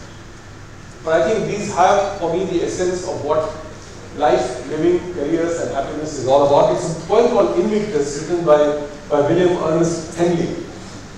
It was also a poem that inspired, I believe, the apartheid South Africa when they came out of it. Out of the night that covers me, black as a pit from pole to pole, I thank whatever gods may be for my unconquerable soul. In the fell clutch of circumstance, I have not winced nor cried aloud. Under the bludgeonings of chance, my head is bloody, but unbowed. Beyond this place of wrath and tears, looms but the horror of the shade, and yet the menace of the years finds and shall find me unafraid. It matters not how straight the gate, how charged with punishments the scroll. I am the master of my fate. I am the captain of my soul.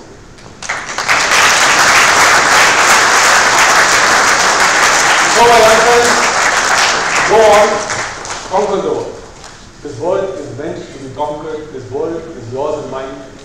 We have our rightful share of it. Give, give, give, and take a little. Rather than take, and give a little.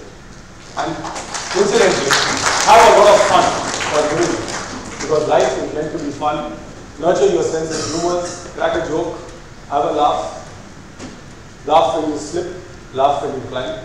I think life will be happy. Thank you very much for your time.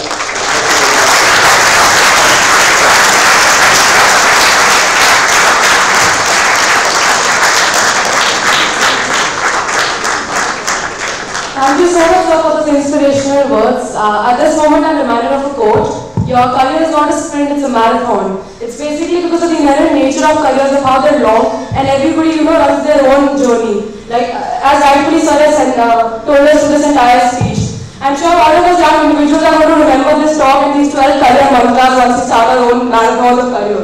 Yes, and also to make us understand about the essence of life is to seek happiness and give out happiness, and in turn not to sprint for your goals as such. You also mentioned that the dots will get connected. So thank you so much for that, sir.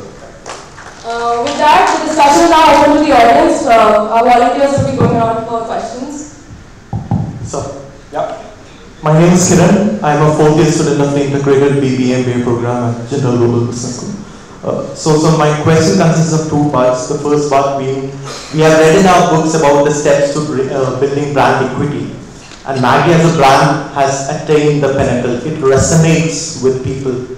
Now, why is that? Is it because of the intentional marketing initiatives you put forward? Or is it because you put the right product for the right market, and as you said, in the right time?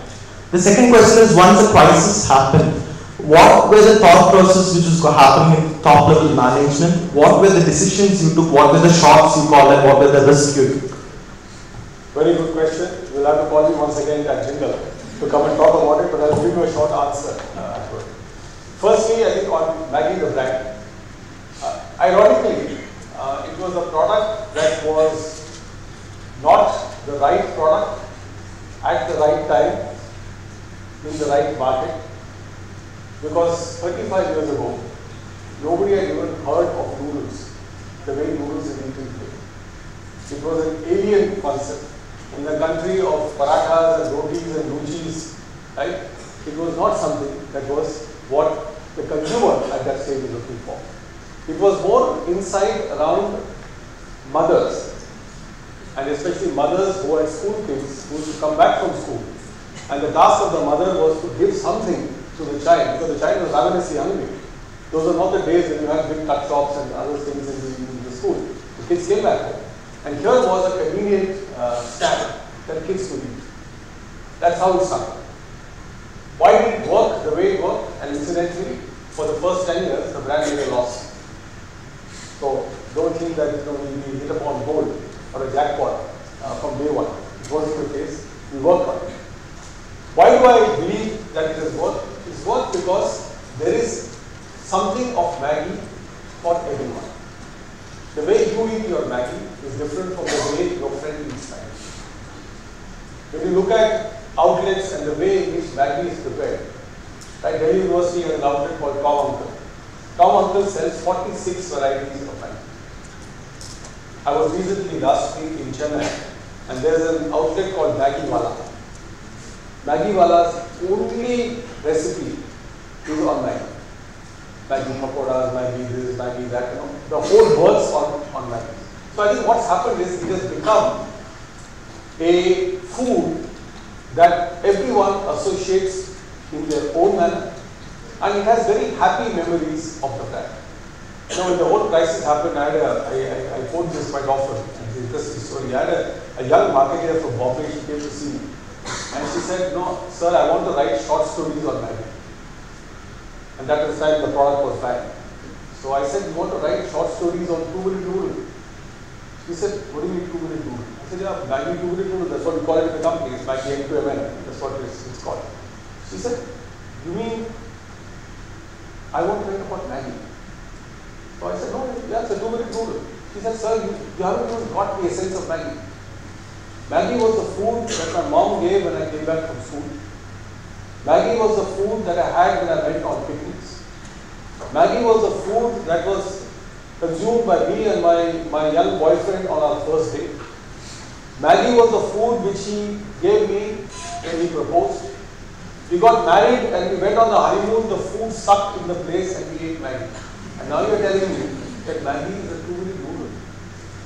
So there is so much of a personal relationship that everyone has.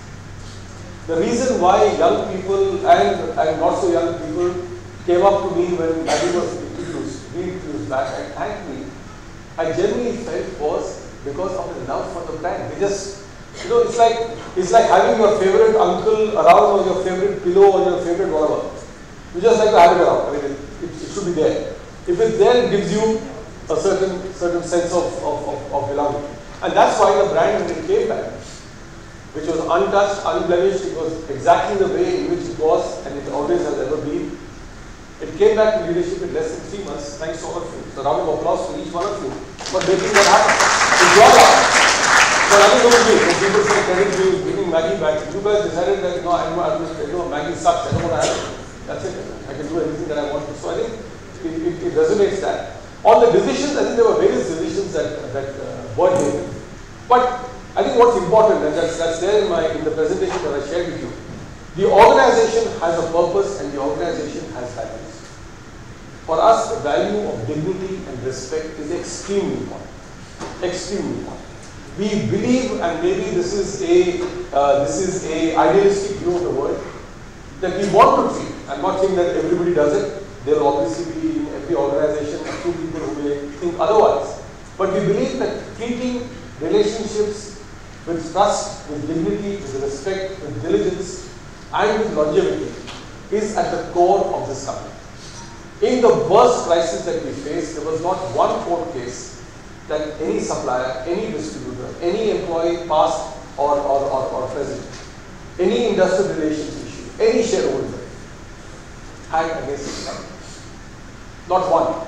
Not one. And I think that says a lot for the purpose and values of the organization, far beyond what I might have done or I might have done. So I think a lot of the decisions were around the environment, were around people, on getting people back on their feet because it's a shattering experience, and on ensuring that the right conditions are put in place for the people to unleash their best. If Maggi came back in record time, thank the people, don't thank me. They are the ones who made that happen, and it is their magic that translated into the results that we see. Thank you. Good morning, sir. I'm Kanika from an integrated BBA MBA program. Yes. So, sir, my question is, I was reading an article about you, so it mentioned that your favorite book is Melting an Iceberg. Our iceberg is melting. And the main learning from the book, what we get is that people are happy in their own way. They do not want to change even if there is a hurdle in front of us. I would like to ask, when there is a huge crisis and whenever the company faces a huge hurdle, how the management works and how difficult or easy it is for you to change the mindset of the people that time? Look, I think the main task, I would really say that the main issue in any crisis, big or small, for leadership is not the visible aspects of the crisis itself. It is a question of managing yourself. I think managing yourself is far more important in a difficult situation than trying to manage everything outside. But once you manage yourself, everything outside starts to fall into place.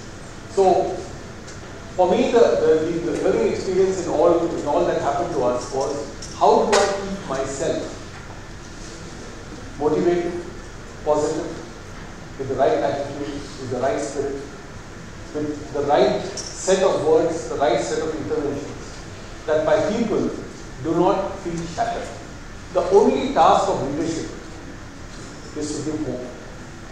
A leader never has a solutions to every problem. If he has solutions to every problem, he is lying, he should be God. But a leader has the capability of asking the right questions, of giving hope, of nurturing and intervening when things go horribly wrong. So I think for me, the whole crisis was not just an exercise in trying to get ourselves back on our feet, but to use that opportunity and change the way in which we think and do things. Which means that my immediate leadership team has to be in sync with whatever we are talking about. Then a larger engagement and communication exercise with the rest of the organization. I spent a lot of my time talking to people. Talking to people whether in the office or wherever I travel to, in the marketplace or in the factory. Talking to people on various issues. On how we can be even better than what we are. And when you see the results happening, when the company comes back to becoming again a growth engine, when its results, its brand results, the positivity around everything that it does becomes higher, then people notice it and they also start to do it. My task becomes easy. Because once I know that you are convinced, then I don't need to again and again come and tell you the same thing. You say, look, I'm doing it because I'm convinced about it. So I think it is that process, but the leadership call is to have conviction, to have credibility, to have trust, and to have the tenacity to last, even if there is going to be some pockets of adversity. You have to be able to last it out. If you are uncertain, if you are kind of flip-flopping, then unfortunately change will happen. Yeah.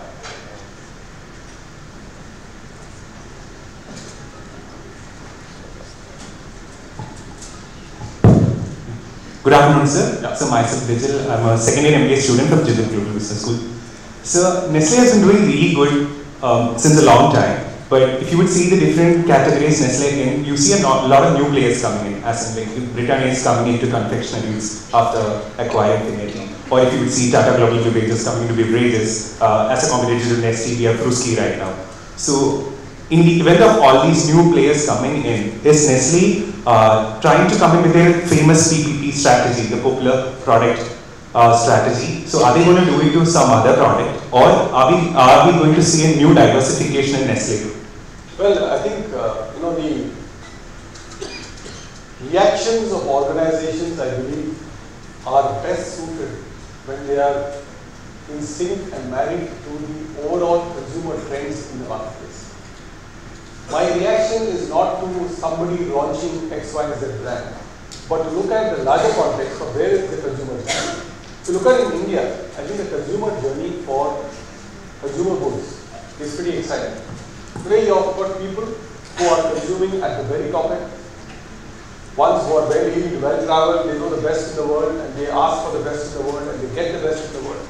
You've got people who are premiumizing themselves, going into much better, higher value-added products. You've got a whole middle class that's coming into this country. Even if the economist says it's only 80 million or 100 million, the fact of the matter is most of us work with the data of at least 200 to 250 million people who are aspiring, who are seeking. Urbanization is growing rapidly. We are no longer talking about the top 10 cities, we're talking about the next 600 cities. Working women participation, even if that percentage has been relatively poor in our country, at about 26%, it still is bringing in a lot of traction in the whole area of processed foods and in the area of seeking nutrition and taste. Digitization.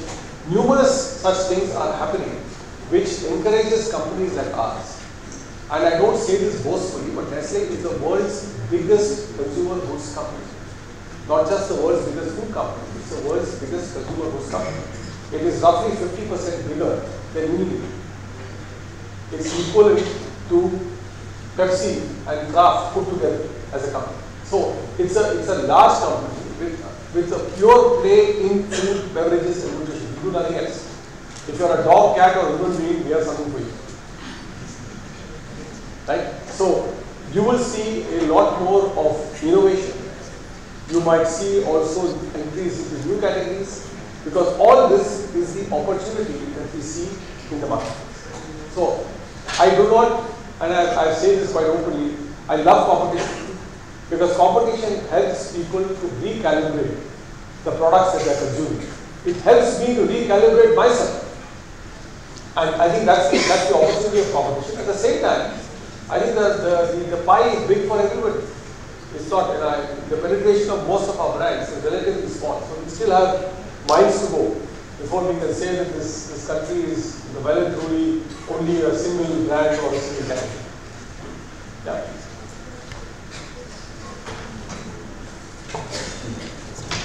Good afternoon, sir. My name is Aryan and I am a fresher studying BB honors.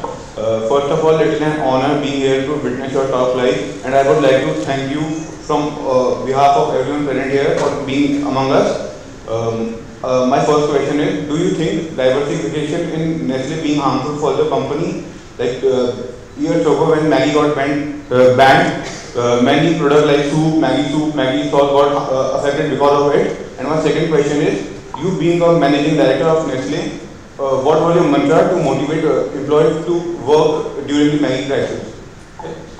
Look, I think diversification is essential for exactly the reason that you said that you should not diversify.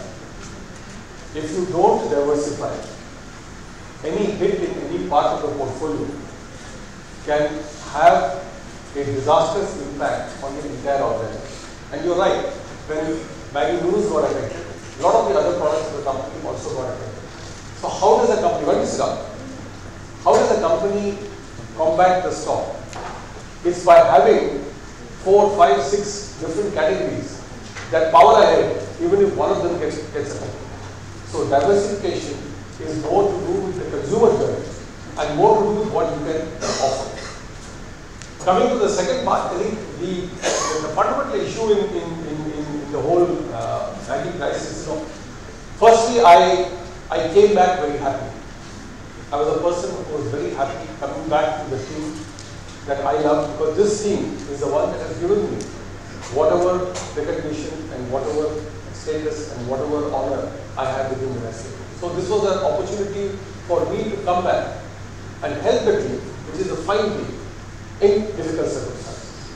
So I think the advantage I had was because I had been here before. I already had some credibility behind me.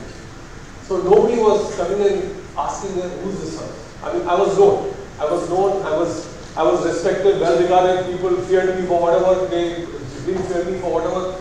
I was an open book as far as the company is concerned. So therefore for me it was relatively easier because we said, let's get Maggi back. That was the only mantra that we had. And that's why I say the importance of purpose. When you have purpose, magic happens. Ordinary people do extraordinary things. I want to tell you this. I didn't pay a single rupee extra bonus to anybody in the company. No monetary rewards, no physical rewards, no other rewards. But the zeal, the energy and the hype of getting Maggi back. And when that happened, people did extraordinary things. People worked late in the night, people stayed in the office, people were getting machines ready. 5 factories were shut down for 6 months. Machines were got together in record time. Packaging material that takes 45 days was out in 9 days, 9. Packaging managers traveled with the truck from the source to the factory so that it is delivered on time. Did I pay them extra? No. Why did they do it? They did it because they had that purpose. They said, we must make our company stand back on its feet. Many a times as leaders, we underestimate the power of our people. Our tragedy is we think that great strategies, spiral bound folders, getting into big consulting companies and getting them to do a strategy is end of story. For me, strategy is execution. If it's not executed, it's a very waste of time. And for execution, you have to get your people going. And for getting people going, it's not just the mind, it's the heart. When you are willing to do something, and your heart says, I will do it, you will do it 200% better than if it is just a question of, oh, this is our strategy. If I already told my people, our strategy is that, we should be doing well as a company, yeah, of course. They're down in the dumps, but Thank you. Yeah, good idea. So I think it's important to recognize and to realize that every human being in your organization matters. And to treat every human being with the dignity and respect that they deserve. The guy who serves you coffee is not a guy to be disrespected because he serves you coffee. He is serving a purpose. Standing in front of me respectfully is not because I am the chairman of the company, it's because you respect me as a human. So long after I am the chairman of this company, you still come and if you are kind and nice to me, then it is because you trust me and like me as a human being, not because I was carrying a visiting card, right? And came in and spoke at your institute. So I think these are some of the things that are dear to me, and probably that's why I choose to talk about it. Thank you. Yeah. Good afternoon, sir. I am Nandini Mittal from Integrated BBM course, 4th year. So I have two questions. One is from the presentation you gave. Being in the early 20s and the world is changing, and as you mentioned, the AI is taking over, how do we as young individuals going ahead with our careers not connect dots with all the tension around and all the curiosity of coming in future? And the second question that I have is, when Nestle launched Everyday, what were the challenges they came across? Because India as a country, they're more inclined towards the liquid milk that we get from local sellers that we get from. So what were the challenges that Nestle faced while launching Everyday? And how not to connect the dots in this age? Let me take your second question first. I think at the time when we launched Everyday, it was launched as a dairy whitener. It was basically for teeth cleaning. The liquid milk revolution that we see today was much less in those days. It was still only pockets where liquid milk was available, which today, of course, is all pervasive. That's why we're also in liquid milk. So I think the competitive scenario was quite different. It was much less of a liquid milk market as compared to what it is today. Having said that, it is a brand that has its leadership, that continues to grow albeit modestly, right? And where we are also innovating and we are looking at ways and means of coming out with new products, using Everyday as a base that can be better for us. Coming to your first question, look, the fact of the matter is the environment around you is changing. When the environment around you is changing, you need to ask two questions of yourself. Number one, do I have the right skills to compete? And number two, what can I do about it? Now, the fact of the matter is that simply because AI or machine learning or any of these things are coming, doesn't mean that whole-scale jobs are going to be obliterated. New jobs are being created. So are you part of that wave of creation of new jobs? And can you do something about it? So I think for you, the scanning of where you are and what you need to do has to be a lot more acute than saying, I'll get my BBA degree, I'll get my MBA degree, and I'll go and work at XYZ. Maybe you do that, but within that you have to realize, because in your 20s, you are far better equipped. In my 50s, I am much less equipped. For me, the challenge of leadership is how do I keep my position? The company can say, look, there's a young 40-year-old who can be a damn good leader. Why should it be you? Should be going home. So there must be something that I bring to the table that is unique, that is compelling, that makes the organization tick, and that's what keeps me going. In your stage of life, it is going to be skills. In my stage of life, it is going to be competencies. So you build all the skills over a period of time, demonstrate it in all the roles that you do, you build a competency, and then that competency gets rewarded as you go. The day that competency is irrelevant is the day you lose your job. So if the company says, look, your role as a leader in this organization sucks, then I might come as a risky faculty. We'll have the last two questions because of time constraints. So, yeah. Good afternoon, sir. I am Manisha. I am a faculty here. So, the number of things you said about women professionals resonated with a lot of us here. So, and I teach diversity. And one of the things about diversity initiative is the success depends on the buy-in from the top leadership. So your views about women professionals, I am sure there is something Nestle is doing in terms of diversity.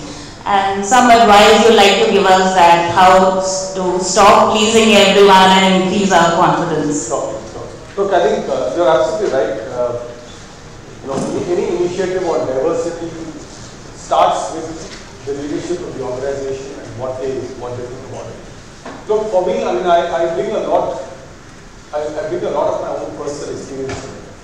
I said my life has been very, very deeply influenced by 5 women. Right? My mother, my two grandparents, my wife, my daughter. These are the people around whom my life has gone. So I've also been schooled at a place, Rishi Valley, where there was really till grade 6, boys and girls shared the same hostel.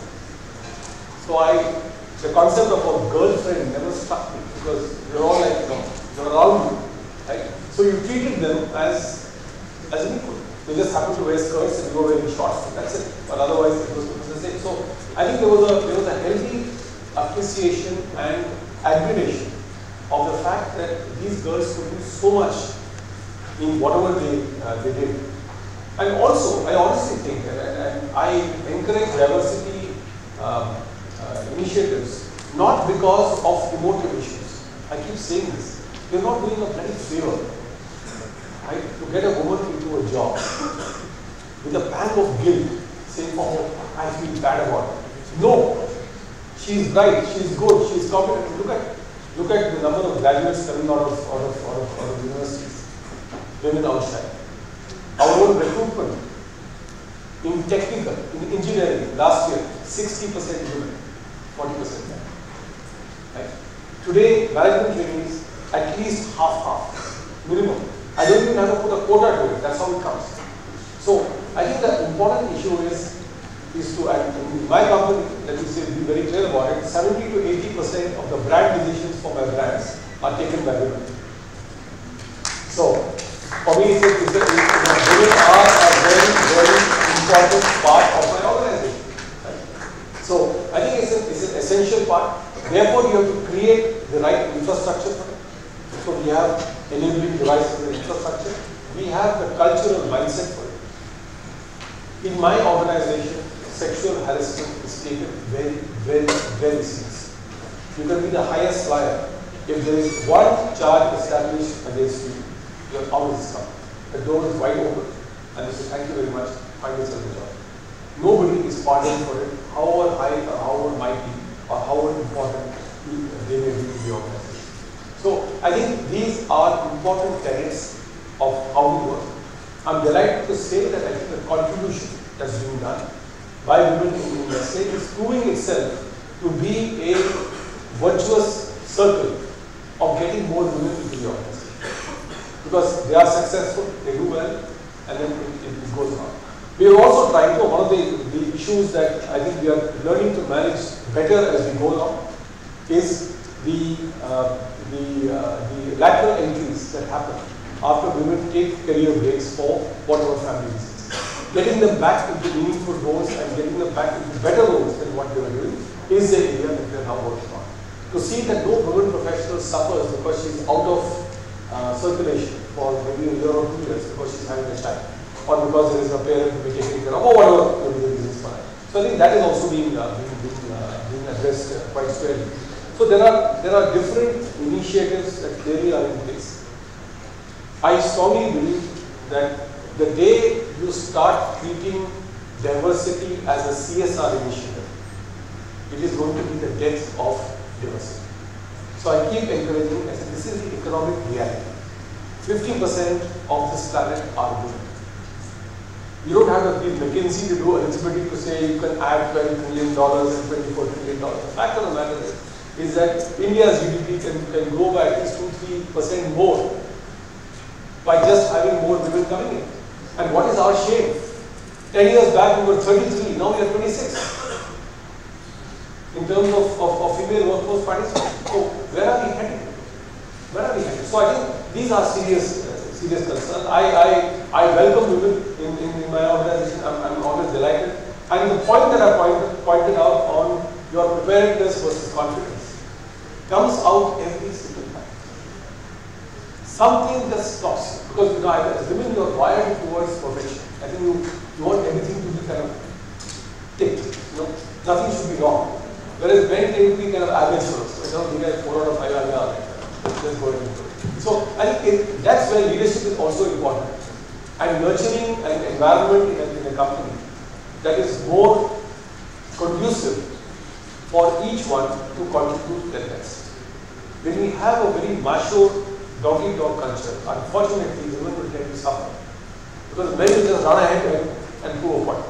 At Nestle we have a much more gentler culture. I mean our culture is not that aggressive. So some people say, yeah, but you're not a dog-eat-dog culture. But you're a very successful company. So I really care a damn whether I'm a dog-eat-dog culture. I am a successful company.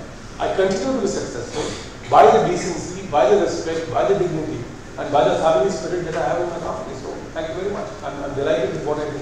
So I think I would only urge women to help themselves a lot more. And sometimes women are your own worst enemies. When critical decisions are taken on leadership, a woman will say, yeah, but you know, she is now going to be out of circulation for a while and she will not be able to contribute. So you look at them and say, excuse me, that shouldn't be the case. Why? I mean, okay, nature has made that men can't have babies, but it doesn't mean that it should be a negative on some aspect. So I think sometimes women have to rise to the occasion and not again please everyone.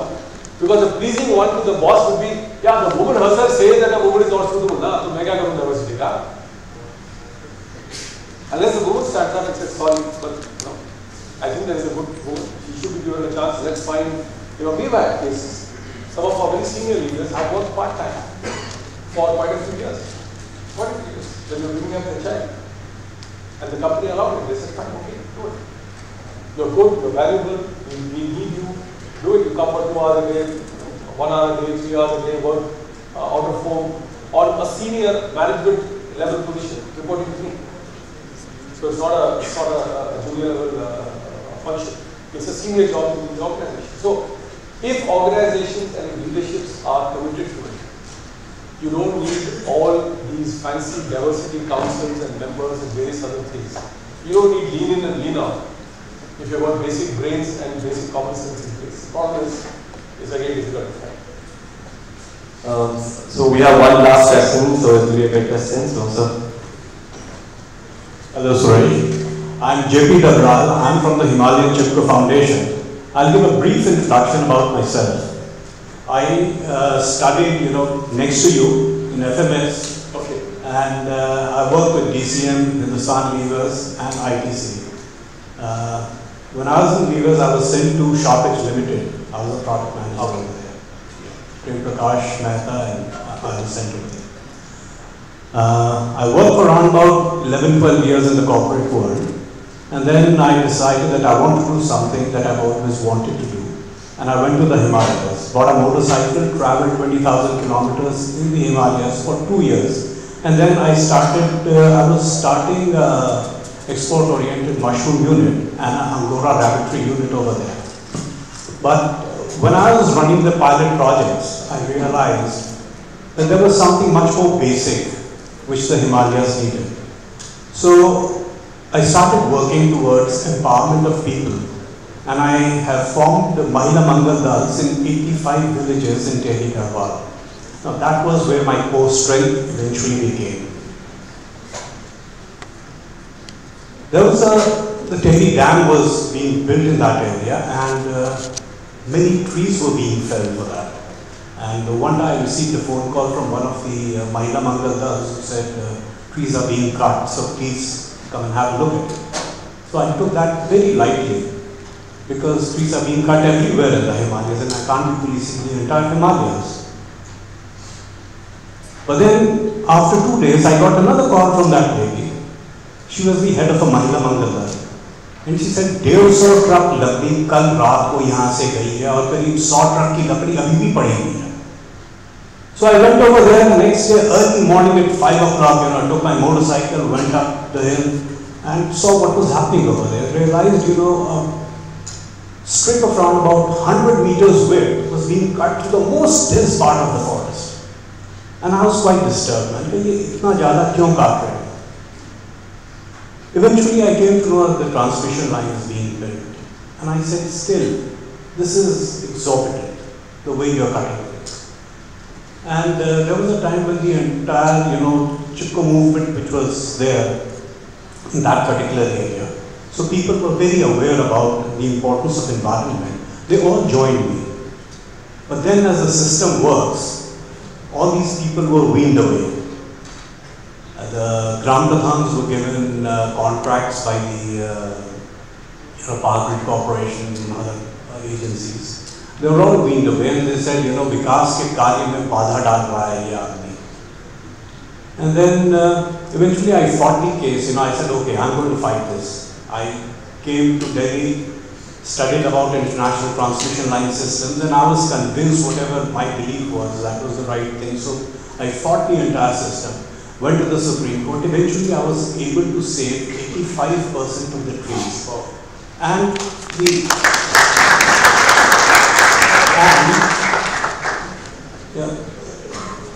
what had happened was that while saving these 85% of the trees, and these were just 90,000 trees in 2 districts, and most of these trees were 150 to 200-year-old. After saving that, I realized that yes, there is a need for an organization, you know, which does not depend upon funding. So it can challenge these systems which are not right in the system.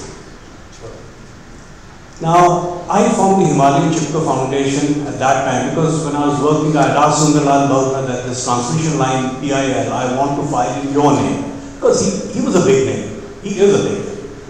And he said, no, please don't do it in my name. So I said, then I want to use your name because you are a big personality.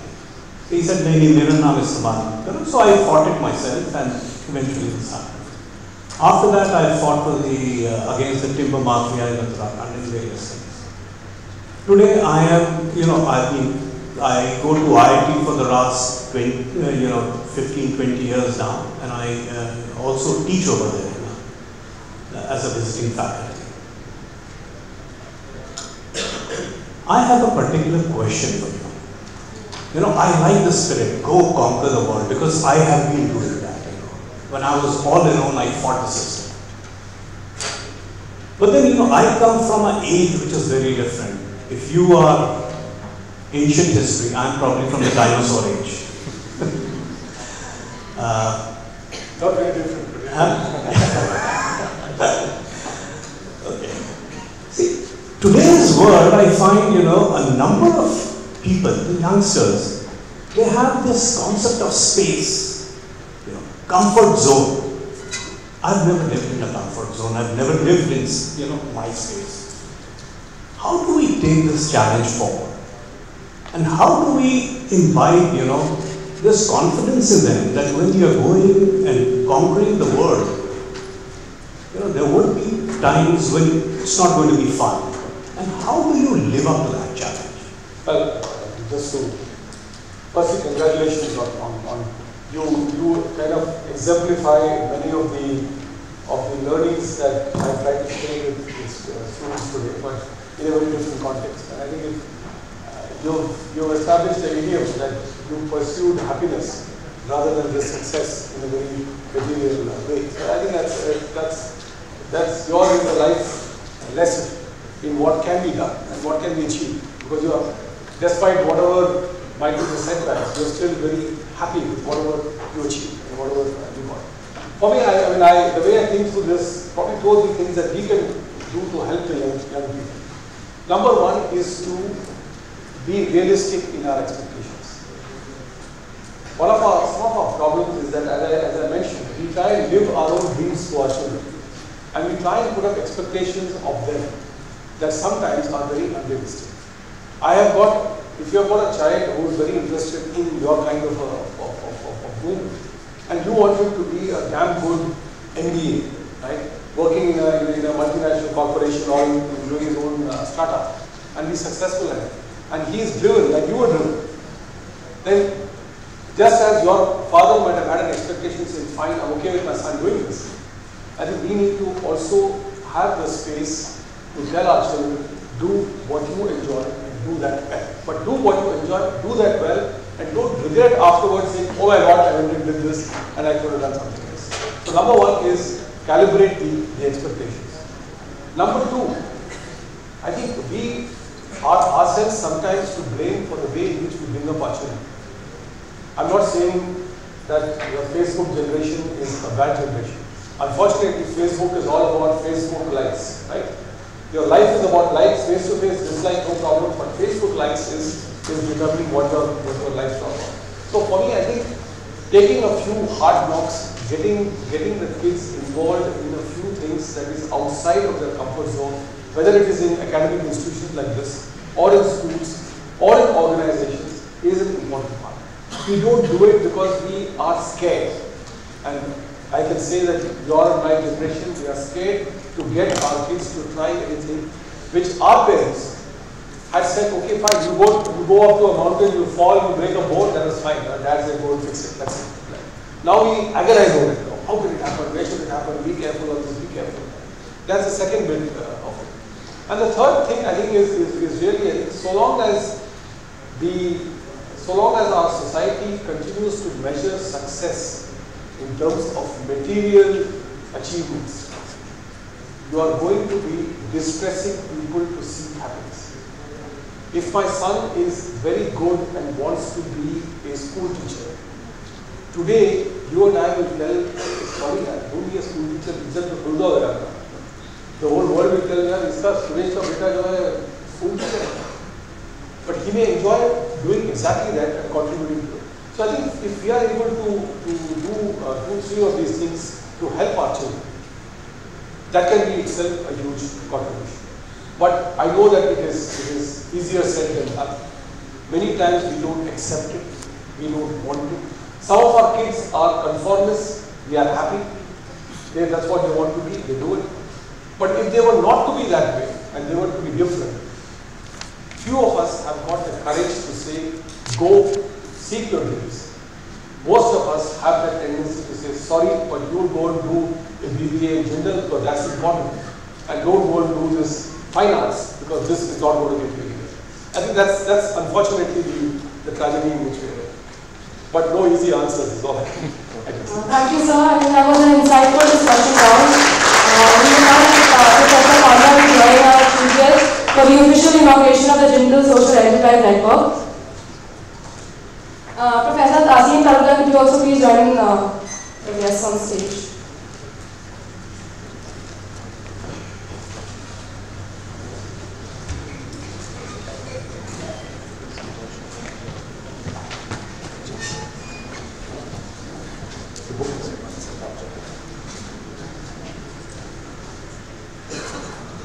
Friends, let's give them a huge round of applause. This is the inauguration of the Jindal Social Enterprise Network.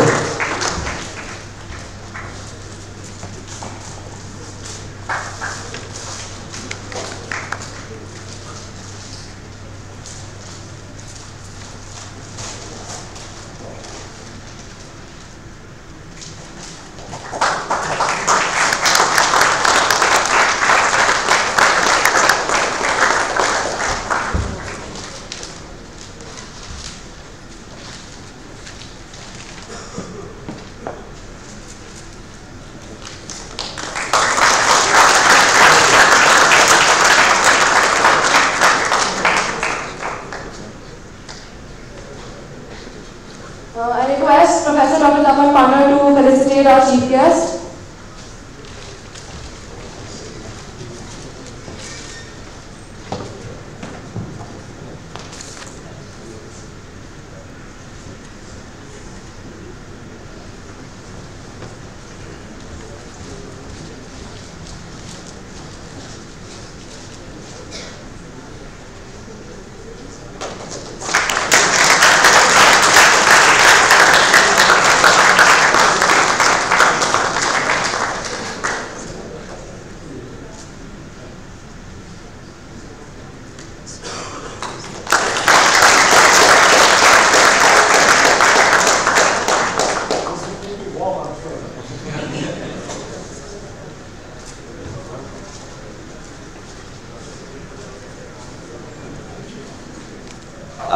request Professor Satyam to give the word of thanks.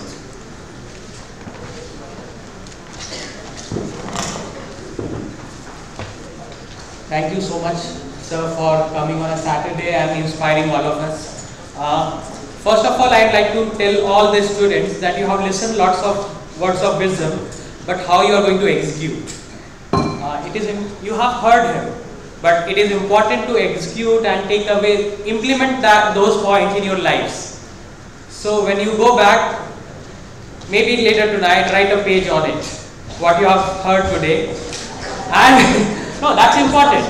And why don't you watch the movie Invictus, right? The poem which is there, you will come to know about what happened in South Africa. So, thank you so much, and it is very important, and whatever points you raised is very aligned with what we are trying to do here. I know I'm between you and lunch. I'll just take 2 minutes to speak about the network that we are trying to create. GSEN, Jindal Social Enterprise Network. It is basically a platform which we are offering to you students. If you, as it was mentioned, that you need to explore the right fit, what career choices you need to make. So social enterprises, like it is a platform where we will be directly engaging with NGOs, social enterprises on in different ways. Like they can come to campus for different talks, panel discussions, training programs, and you all can contribute to those organizations in creating some social value. It is very important to go there and work with your own hands, in difficult settings. You have led a little bit slightly luxurious life, so it is important to go there and work.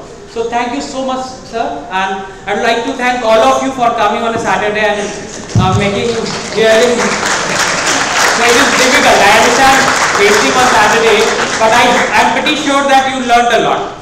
I am especially thankful to all the panelists for taking some time out to be here with us on this important day for JGBS.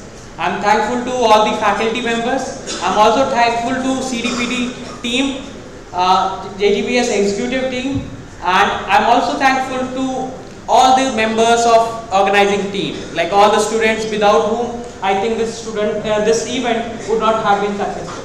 So thank you so much, and I request all students to be seated. Now please allow all guests to proceed to mezzanine floor mess. Then after that we will reassemble at 2:15 for the panel discussion. Thank you so much.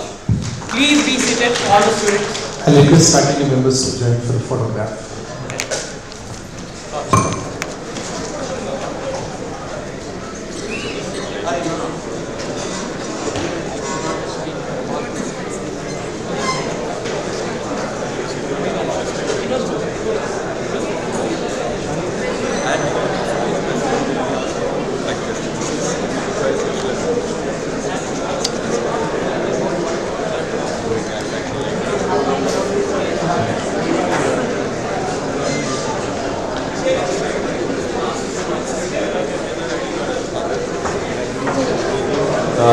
Students, please collect your ID cards before you leave. Please collect your ID cards before you leave and come back for the session with your ID cards. So those who are not submitted the ID card as such, please, your names have been noted by the volunteers, so please bring back your ID cards.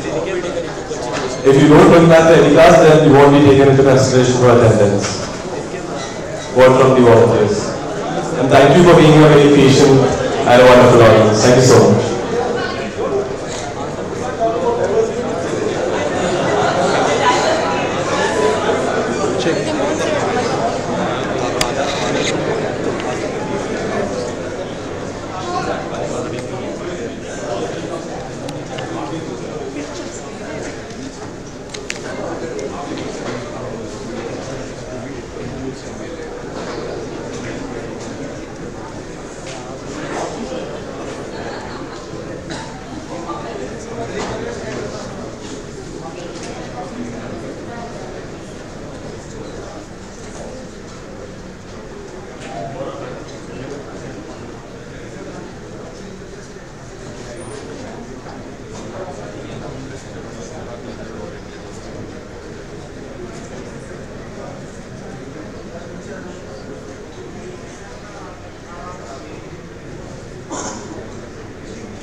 है ना, आपकी mail I D खुली है?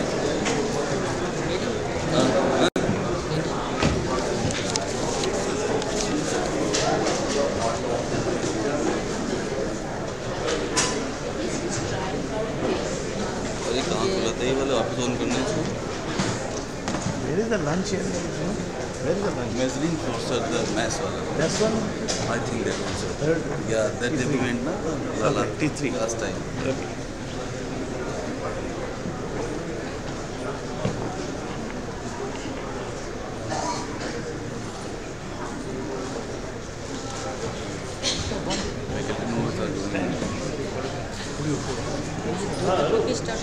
दो बजे आ जाओ, checking करना पड़ेगा ना सब।